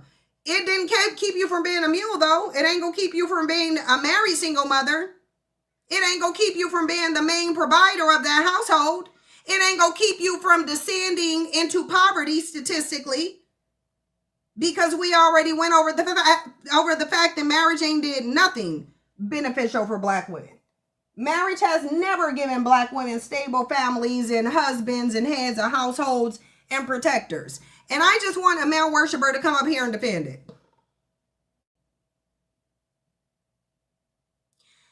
Nina M said marriage is defined by the Old Testament was a man selling of his daughters. This is why they made women having sex a bad thing. Got to keep that hymen intact for the highest buyer. Yeah, but that's what women are saying. When they're saying, well, you need to get married. Well, you shouldn't be it's better to be a wife than a baby mama. What they're really saying is the woman who didn't have a child outside of a man's contract and control is smarter than the one who decided that she didn't want to be legally bound to a man. She didn't want to make life harder for herself, because when that relationship ends, you gonna have a harder time navigating that system as a wife than you are as the baby mama. I do know that for a fact. I know that for a fact. You think I'm lying? Go into a courthouse and go into an area where you have to do a parenting plan and see the different rules for wives and how much harder it is. Go in there. Look it up, and you see how much harder it is for a woman to even determine what she does with her kids when she's a wife versus a baby mama. Because that baby mama can just walk away with sole discretion and sole authority of her child. That married woman can't do that. It don't matter how much he knocking your head between the washer and dryer. You still don't even got full control over your kids because you bound yourself to a man as his property. And because you waited until you were legally bound to him, now he has legal power over you and them kids. So you don't determine where you take your kids. Now he does. Baby mamas don't got to deal with that, because they ain't contractually bound to no man. So if she want to move that kid out of the country, she can do that. A wife can't do that. She got to get permission from that man to move those kids, just like she had to get permission from those men to have those kids to begin with. So you're literally saying that a woman should only have a baby in the confines of essentially slavery. Yeah, marriage does turn you into property. That was the intended purpose of it. And it makes leaving the man very difficult for the woman and her kids when she's married. When that marriage ends, you go see how much harder that wife has than that baby mama. Because that baby mama ain't about to be dragged through that court system the way Iman dragging Tiana Taylor. That baby mama ain't about to deal with that, because she simply has to just walk away. That's all she got to do. She can take her kids and she can leave and she can go do whatever she wants to. She don't got to wait for no man's permission. Yeah, it does. It turns you into property with poverty, especially for black women.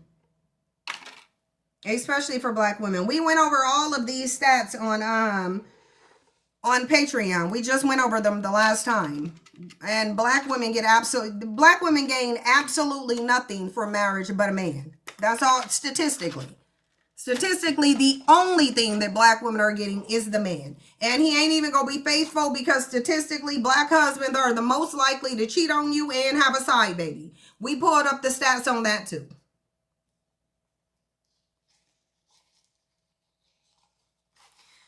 Black women are obsessed with marriage because, again, they are the most male-identified women on the planet. That's why.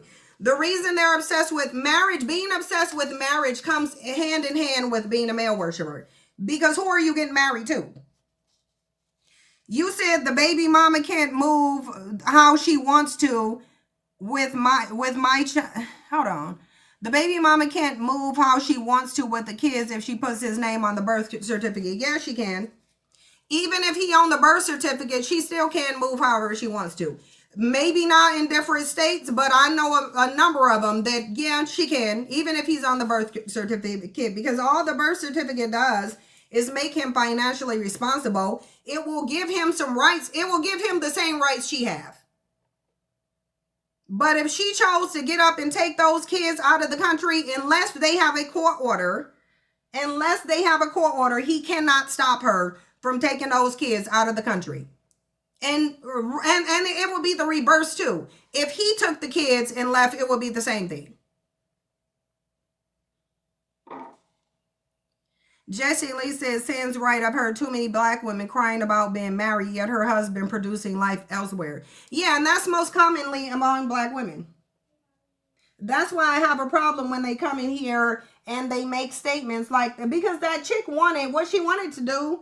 She wanted to do what a lot of black women want to do, is try to come wave marriage as the symbol of her being better than the next woman. Because this is the only reason black women get married. Black women get married so that they can come into chat boxes or into social circles among non-married single women and make statements like that woman did. As soon as you tell her to come up here and validate her statement, she runs.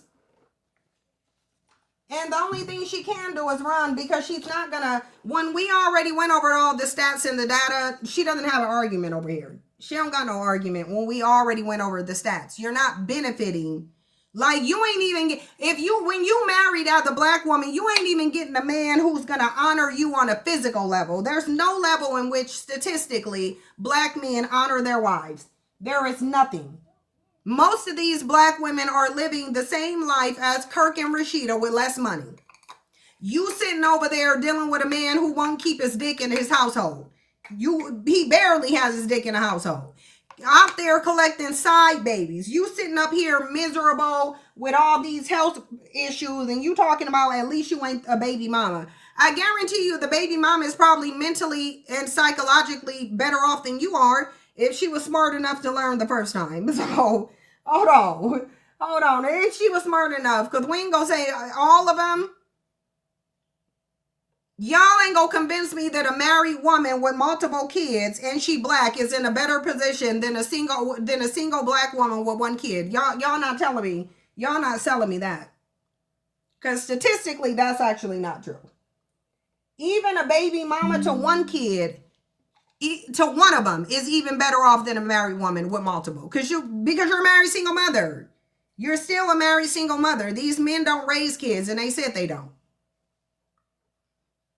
Yeah, Yasmin, Adriana, and you won't. I've never seen anybody happily married to a black man either. I don't, celebrity or otherwise, rich or poor, because the statistics did say they already control for money and education.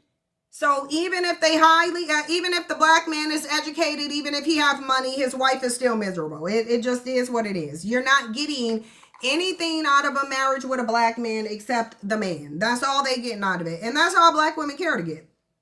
That's all they care to get. Because really, if black women thought the currency was in them being wealthy, then they'd go pursue wealth. They would be obsessed over wealth. Black women don't think they can get the validation out of being wealthy that they can get out of being with a man. That's why they attach it to a man. Because they think having a man looks better for a black woman than being wealthy. And it's like, yeah, if Oprah thought that way, she wouldn't be in the position that she in now. Do you know, y'all know how many bandits would have robbed Oprah of all her money if she prioritized being married over having money? Oprah will probably be over there like Wendy Williams. So damn out of her mind. Wendy Williams is now so completely out of her mind that the state is saying she can't even control her money. And all of this related from her being married to a black man. All of this, all of Wendy Williams' problems that she got now is because of her marriage to a damn black man. Yep, she is being ran through.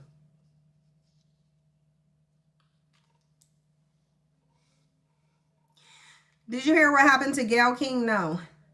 Yeah, Yasmin, that black man ran Wendy Williams crazy. And he's still over there trying to get her money. He's still trying to get her money.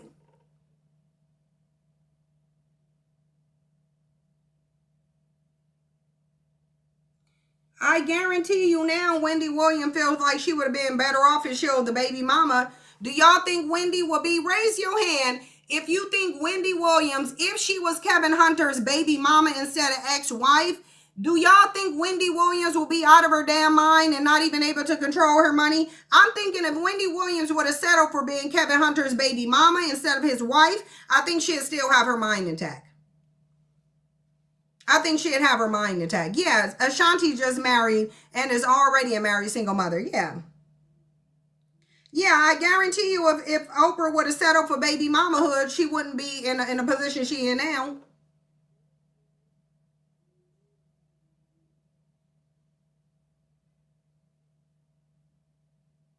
I bet y'all she wish she would have just did what Evelyn K. Williams did. Wendy Williams lost everything as a result to her being married to that black man.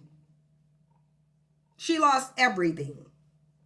Y'all go ask Mary J. Blige, do she feel like she'd be better being Kendall Isaac's baby mama than having to pay his cheating ass $30K a month in alimony after he cheated on her? Oprah said she chose not to be a wife because she would not have been able to do all that she has because her husband and marriage would have been a priority. Yeah, Oprah's smart. Oprah's smart. And if Oprah did choose to have a kid, probably just like Naomi Campbell, I don't think she would be worried about, I don't think Oprah would be worried about somebody saying she a baby mama. I wonder do Naomi Campbell care about her being a baby mama? Because Naomi Campbell is technically one too. Naomi Campbell, she ain't been ran through by no man. Naomi ain't been put through the ringer. She don't got no man coming after her money. She don't got nothing. Jordan Smollett do though. Jordan do though. Yeah, look at Wendy Williams versus Oprah.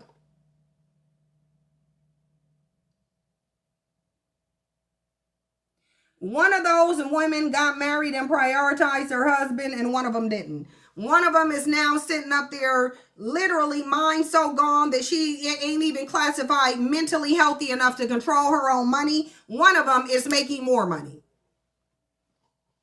Yeah, Tyra Banks did choose to be a single mother by choice too.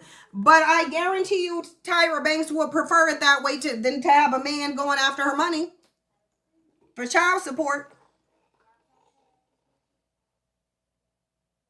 Yeah, Rihanna better not. Rihanna better not marry that man. Rihanna better stay his baby mama. Because Rihanna gonna have a problem.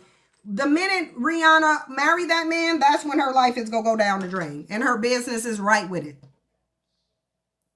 You said, oh, Jordan Smollett got it bad with her bandit right in her pockets. Yeah. Trying to go get money of hers. Look at Tiana Taylor. Look at Tiana Taylor. Miss, don't put too much on my bestie. We still amicably parenting. And now she got to pay this whole bandit $70,000 because he running her to the court and running her pockets and was trying to get her. And look, did you see how Iman was trying to get her found in contempt of the parenting plan too? So Iman was saying it ain't even enough that I'm getting this $70K from you. I want to strip more money from you. Tiana Taylor would have been better off being a baby mama than a wife. In the end, Cardi B, y'all go see that in the end, it's gonna be, it would have been more beneficial for Cardi B to be a baby mama than Offset's wife. Because when look, well, actually, Offset is already showing he want alimony and joint custody with some kids, so he can have different women running in and out of their home. You think Jeannie Mai would have preferred to be Jeezy's baby mama? Jeannie Mai probably sitting there and regret that she married Jeezy too. What happened with Toni Braxton? I don't know, but I know a lot of these married women are out here probably regretting getting married.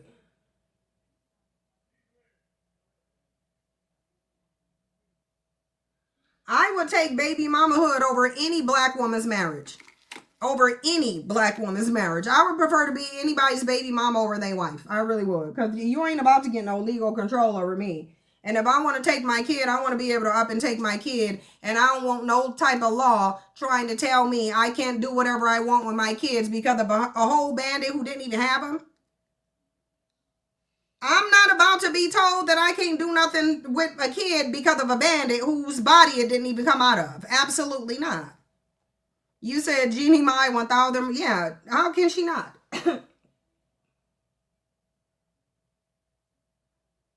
Even today, Jeannie Mai has spent more time being Jeezy's baby mama than she was his wife.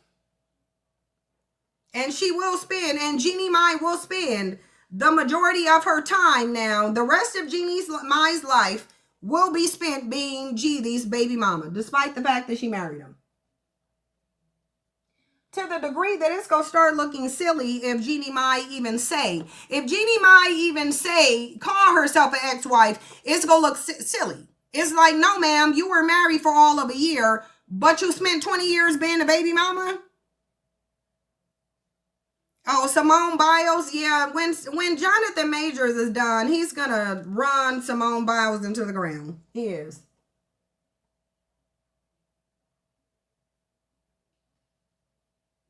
He is. Y'all already know Jonathan Owens Jonathan Owens is gonna try to take all her money too. He is. Jonathan Owens, he probably gonna come out and trash Simone Biles and try to take all her money. It usually happens to women like that. And Megan Good. Yeah, because Megan Good dumb too. Megan Good is dumb too. Because she married that bandit. But Megan Good was already paying all Jonathan Majors' bills prior to marrying him. So Jonathan Majors just felt like he found his sucker. And unfortunately, it's Megan Good. But these women be really thinking they flexing on, well, at least I was a wife. So then you were the dumb one? To me, the wife is the one that's dumb. I really do. I think wives are dumb. I do. I absolutely think wives are dumb. I haven't seen too many of them that were smart. I mean, the smart ones are like Shakira, who said she better off not being married. I mean, Jennifer Lopez a little late to the party, but Jennifer Lopez got there eventually and said she would never get married again either.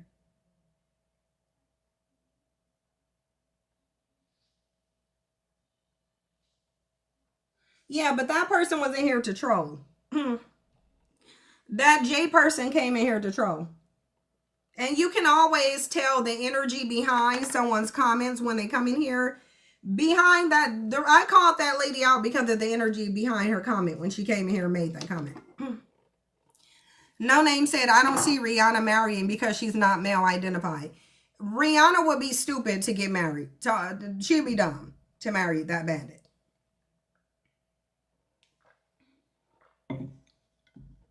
Rihanna better not marry him. That'll be the worst decision she ever makes, and she will regret it. Michelle Obama and Kamala. Well, most black women are not happily married. We know that. They'll lie and say they are. But if you actually look at the stats and how these marriages turn out, then you know that black women absolutely have to be lying. But look, I want to talk about this with Adrienne Bailon. I want to talk about this because, like I said, even though she is not a black woman And we know she's not a black woman because we know she publicly took a DNA test that says she's mostly white. So we know that Adrienne Bailon is not a black woman, but she has appropriated that space. Most of Adrienne Bailon's career was riding on the whole she's an Afro-Latina, when no, she's a mixed white woman. She may be Latina, but she's a mixed white woman. This is a woman who is mostly white by DNA. Yet everything that she embodies in here is like black women. This is what black women do purposely.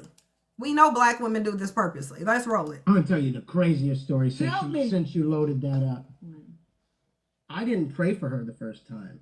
The first time we ever prayed together, she prayed for me. Oh my gosh. That's crazy. I told her, this is what's going on in my life. It's bad. If once the world finds out, my life is over. My career is over. It's where I was at. Because you're in ministry. Yes. And my livelihood was attached to whether people thought I was a Christian or not. You know, or a superhuman Christian, by the way, like a super Christian. And what I shared with her was like embarrassing and painful and all that. And I expected her to go, see, all guys are the same. To do that. And she leaned across the table and she grabbed my hand and she just started praying for me. This is when we're still friends. And I sobbed at that little table. And she just basically said, God, please help this man know that he's not what he's done. That's how I know moments like that are God. Because that's not my natural instinct. My natural instinct is not to be like, let me pray for you. My natural instinct would have been to be like, oh no, this is exactly. By the way, I know this about you. Yeah. Because your biggest fear used to be when you were dating. Yeah. You know what you used to always be afraid Right. if you were dating, that somebody would cheat on you. Oh, 100%. To be honest, it still is a very real thing for me. Like that to me would be the end. Like that to me is like Game over. Game over. Yeah. So to really believe that and know that, and I've preached that on the real, and to be that person and then marry someone who has been that, didn't make sense to me at all in my logical mind. But in that moment, I don't know. That's how I know it was God. Because in that moment, I literally reached over and was like praying for him. Can somebody please name one positive thing that Christianity gives to women? I would really love to know if anybody can just name one positive thing that Christianity gives to women. Because I don't really see Christian women saying that God really helped them do anything except endure the infidelity of their partners.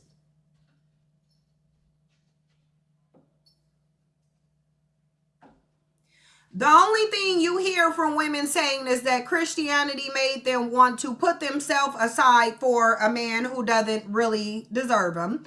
It makes women pray to a male God that a human male stopped cheating, even though he could have just simply not gotten married if he didn't want to cheat. But apparently these males who are closer to God than females are, they embody all of these ungodly characteristics, where they tell you it's in their nature to cheat, it's in their nature to lie, it's in their nature to be a predator and exploit you. So they're literally telling you they're the exact opposite of God.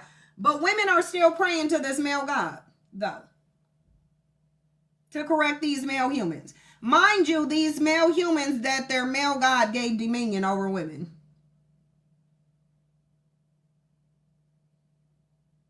I ain't never heard a woman say, oh, a Christianity gave me the strength to leave this man the first time he cheated.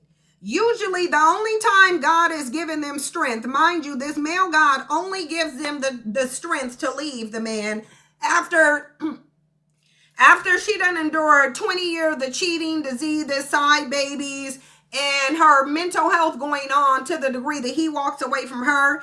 And then I guess after he divorces her, like Derek Jackson divorced Danae, then they sit up there and say, okay, God gave me the strength to survive when this man walked away, when I should have walked away from him. Google said what?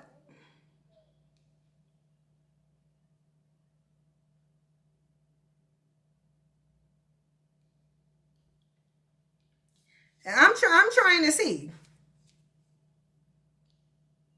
I'm trying to see what is the positivity that religion brings to women.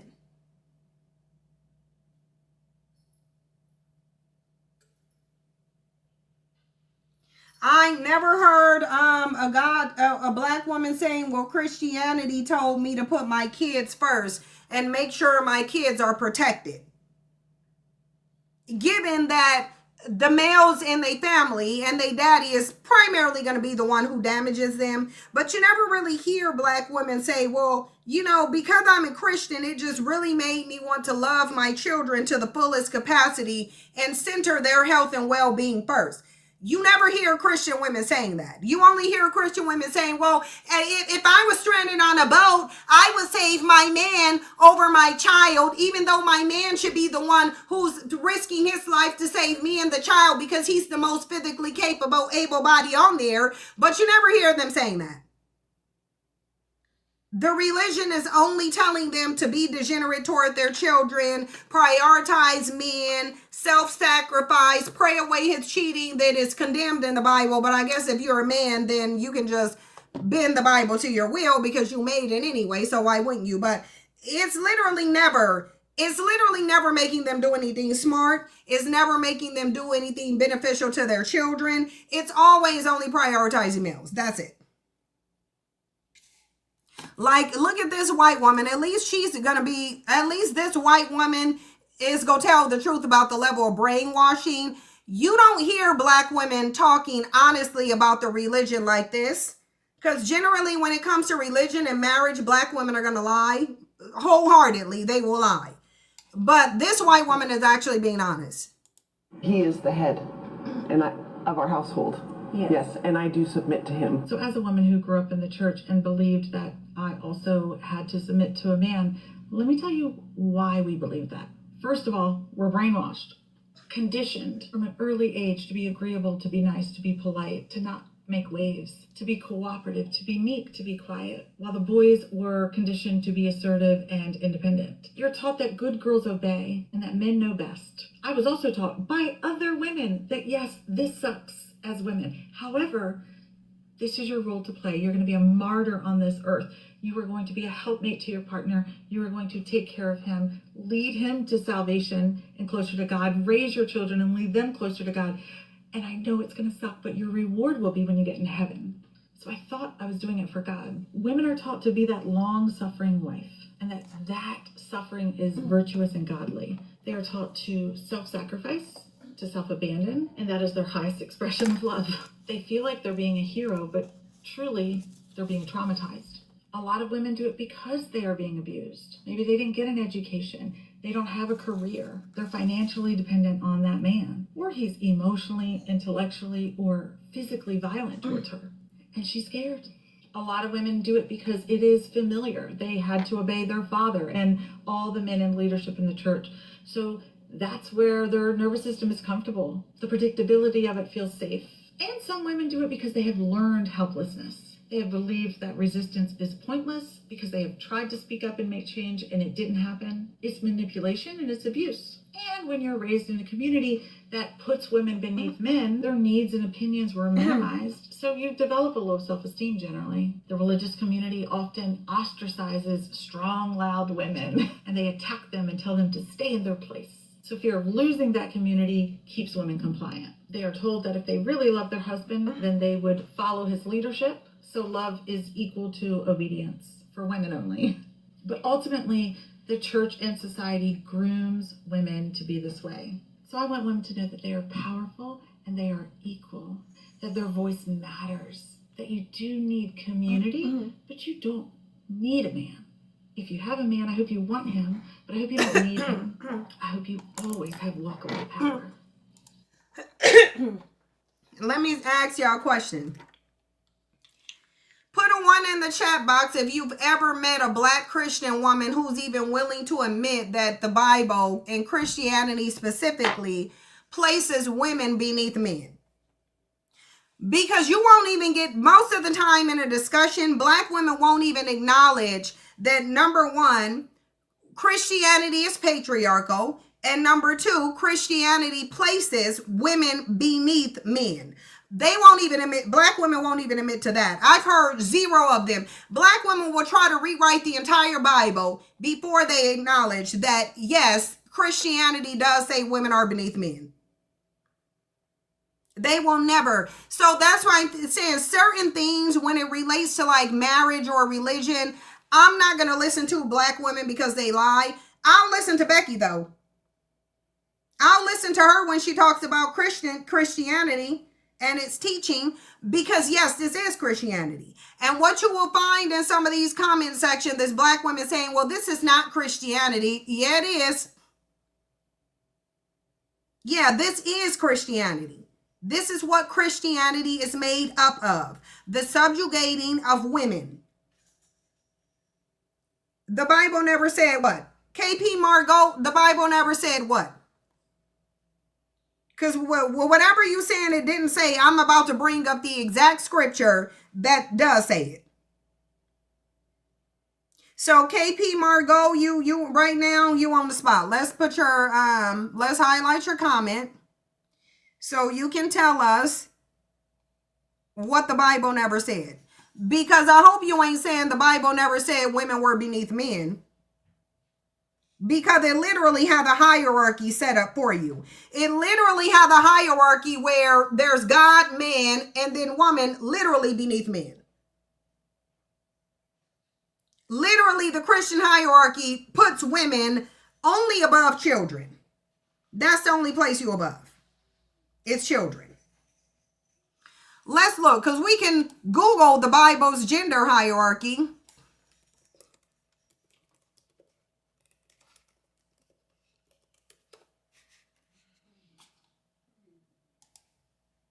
And it's funny because literally all you have to do is Google it and it literally shows you women beneath men, only above children. So you mean to tell me that Christian woman, she never saw this where it says Christ husband, wife under husband, and then children? The biblical order of the family?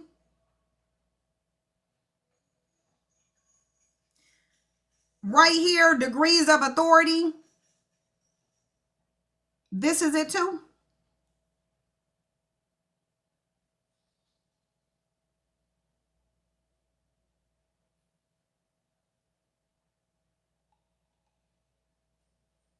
Biblical family hierarchy again.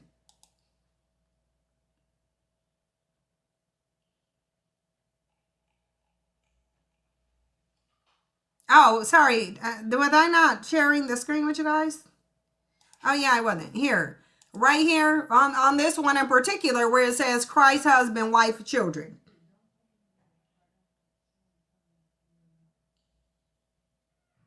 Literally, when you will look it up, you see it.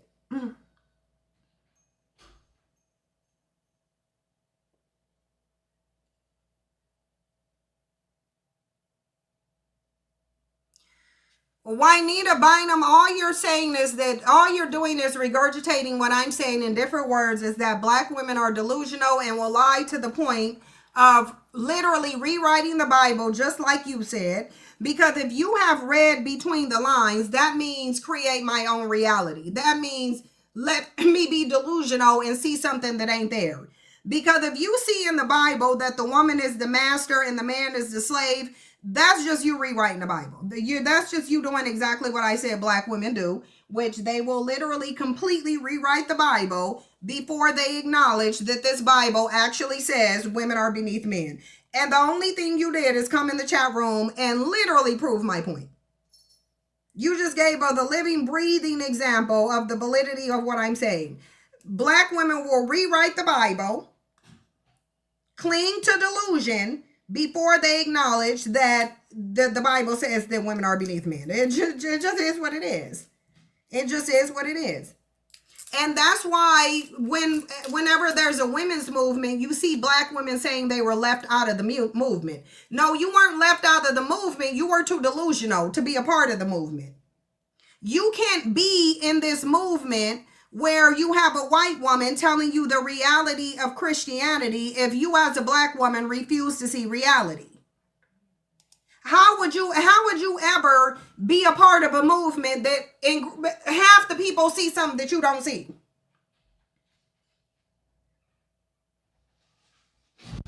Because if white women are sitting here saying, well, Christian nationalism is about subjugating women and demeaning women and inferiorizing women, and you have a woman like this Juanita Bynum saying, well, I see it differently. I see the Bible as saying that men are the slave and women are the master, even though it says nothing in that. No one sees that in the Bible. Those two groups of people cannot do anything together. They don't see the same reality. If white women are doing a feminist movement geared towards women having the same rights as men, and black women believe that we go submit and that we don't want to override black men, that's not a movement for you. Of course you are left out of that movement because that movement is not for you. You believe that women should be subjugated to and submitting to black men who have absolutely no power. White women believe I don't want to be subjugated under a man. So why would you be included in a movement that literally has nothing to do with your values? Black women beg to be subjugated by males. White women beg to be free and have the ability to subjugate just like males. Two different groups of people. Black women want subjugation. They believe subjugation is their divine order. White women don't believe that.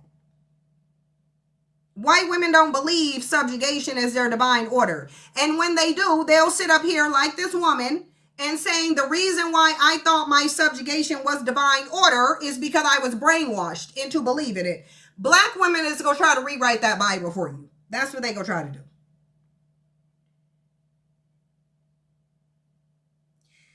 Greenie Addict said, as an ex-Christian, the Bible had me thinking like a straight fool. My man, gotta be submitting to a damn man. Yeah, I ain't got time. The Bible was never for me. It just wasn't. It's never anything that I would live my life based on. And if you can't see the corruption and the evil that's written into literally every single page of that Bible, then any movement towards mental, psychological, and spiritual liberation is not for you. Like, black women ain't gonna be a part of this movement. Black women are not going to be a part of this movement because while other groups of women are saying, no, we need to close the womb down, stop having babies in this raggedy ass system, black women are saying, well, I want a black baby just because it's black.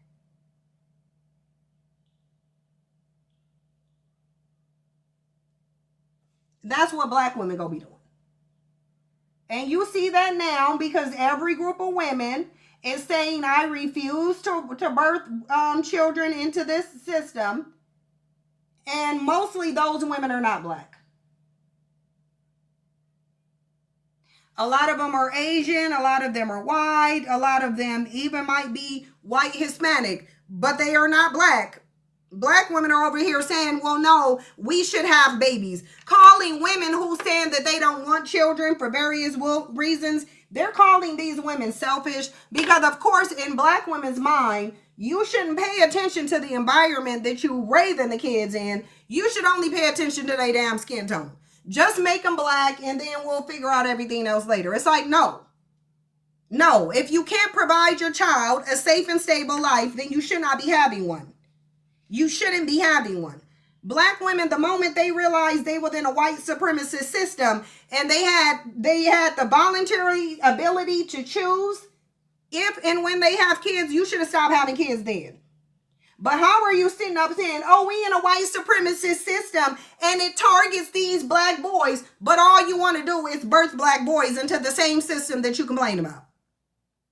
Black women have knowingly birthed black boys into a system that targets them. Black women, when you got off the plantation, you knew the system was targeting them. You knew you felt like the system was targeting them. Why do you keep bringing them in the system? Because I'm not about to bring no male child into no system that I think is going to target him based on his race. And many black women will say, well, little black boys from the time they're babies, they're a target. And your dumbass still keep birthing them into it.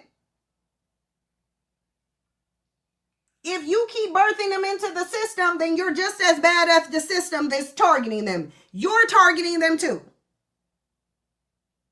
It's like, then you're targeting them too. Because you know, if you know of the system's existence, if you know that it's targeting black males, if you know it got their foot on their neck, why the hell would you birth them into it then? Why keep birthing them then? If you think they just gonna be a target, which they are gonna be a target. So that means that as a black woman, you don't care if your child is a racial target, you just care if it's black.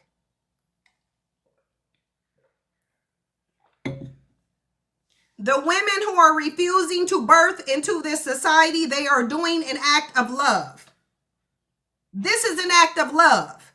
It is saying, I love my offspring so much, I would never birth them into this. Right. CC Van Fran said, why you keep birthing someone that is targeted and system hates them?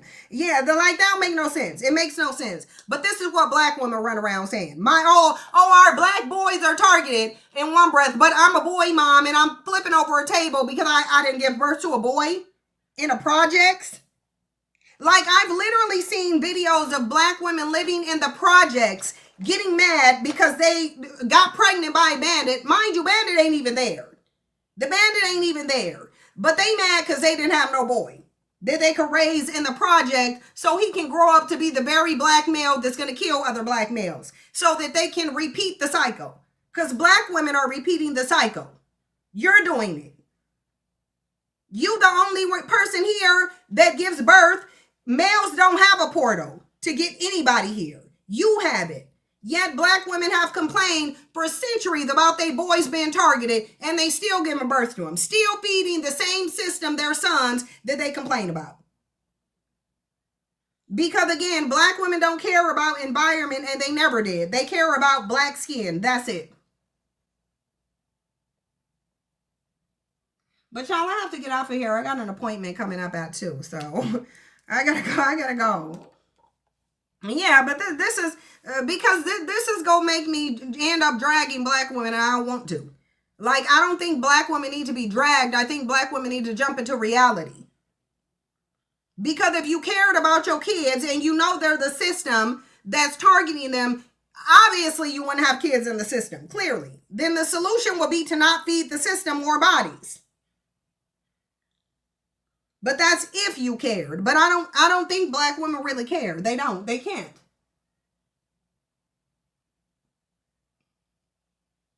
It's just not possible. And because the evidence says if you willingly birthing your kids into a system that you feel like put a target on your back, then yeah, that's a problem. Then you cannot possibly say you are any different than the system. You know, you're a co-conspirator with the system. And this is perhaps why black men keep saying that black women conspire with the system to take down the black men. Yeah, you did, because you're too willing to birth them into it. It starts with you. You're birthing, they wouldn't be in the system if you don't birth them into it.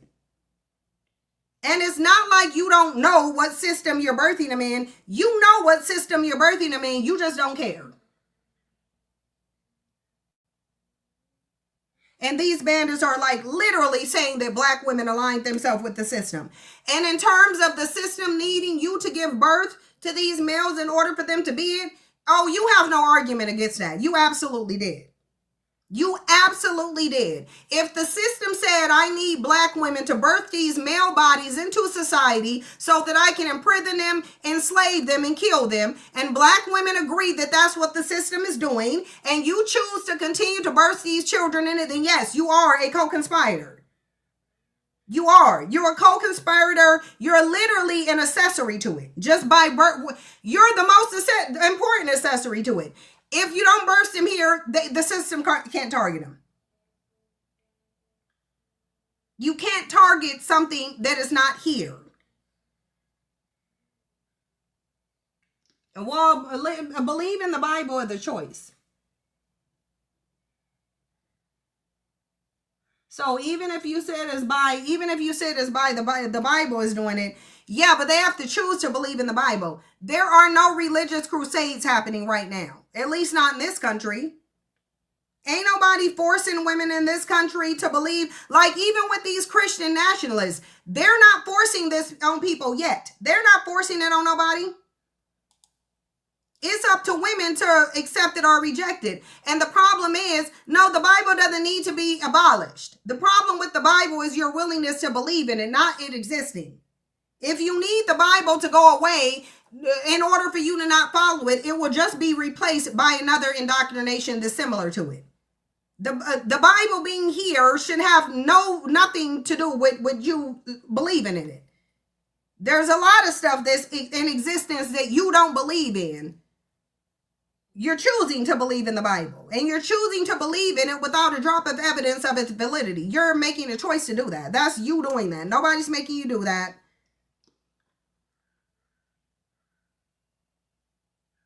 The Bible hath existed all of my life, and nearly all of my life I rejected it.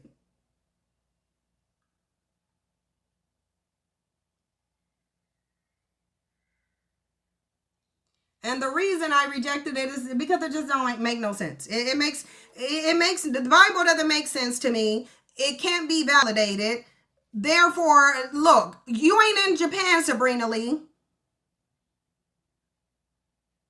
You said they forced Christianity on Japan. Japan is Shinto with a 3% Christianity. That's a good point.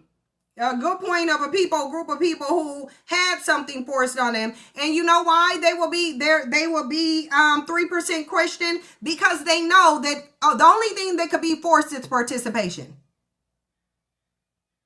That's why. Because Japan knows, Japanese people are smart enough to know that while somebody can force you to participate in something, you have to choose to believe it.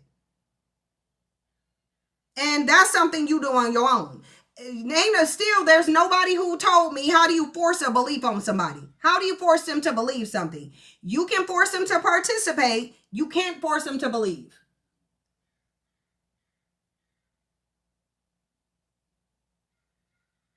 So even if you say it's religion, they say black women still got to take some accountability because it's a religion that you chose to believe.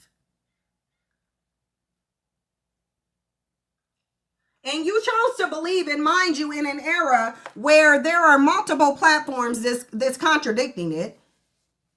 There's multiple platforms that's contradicting it. You still choose to believe it. So that's your choice. You choosing to believe in a fake religion is your choice. You choosing to birth children into a system that you know targets them, that is the choice. Both of them are choices that black women have made, and the community continues to pay for it. But we'll talk about this later, y'all. I have to go. I have an appointment. Bye.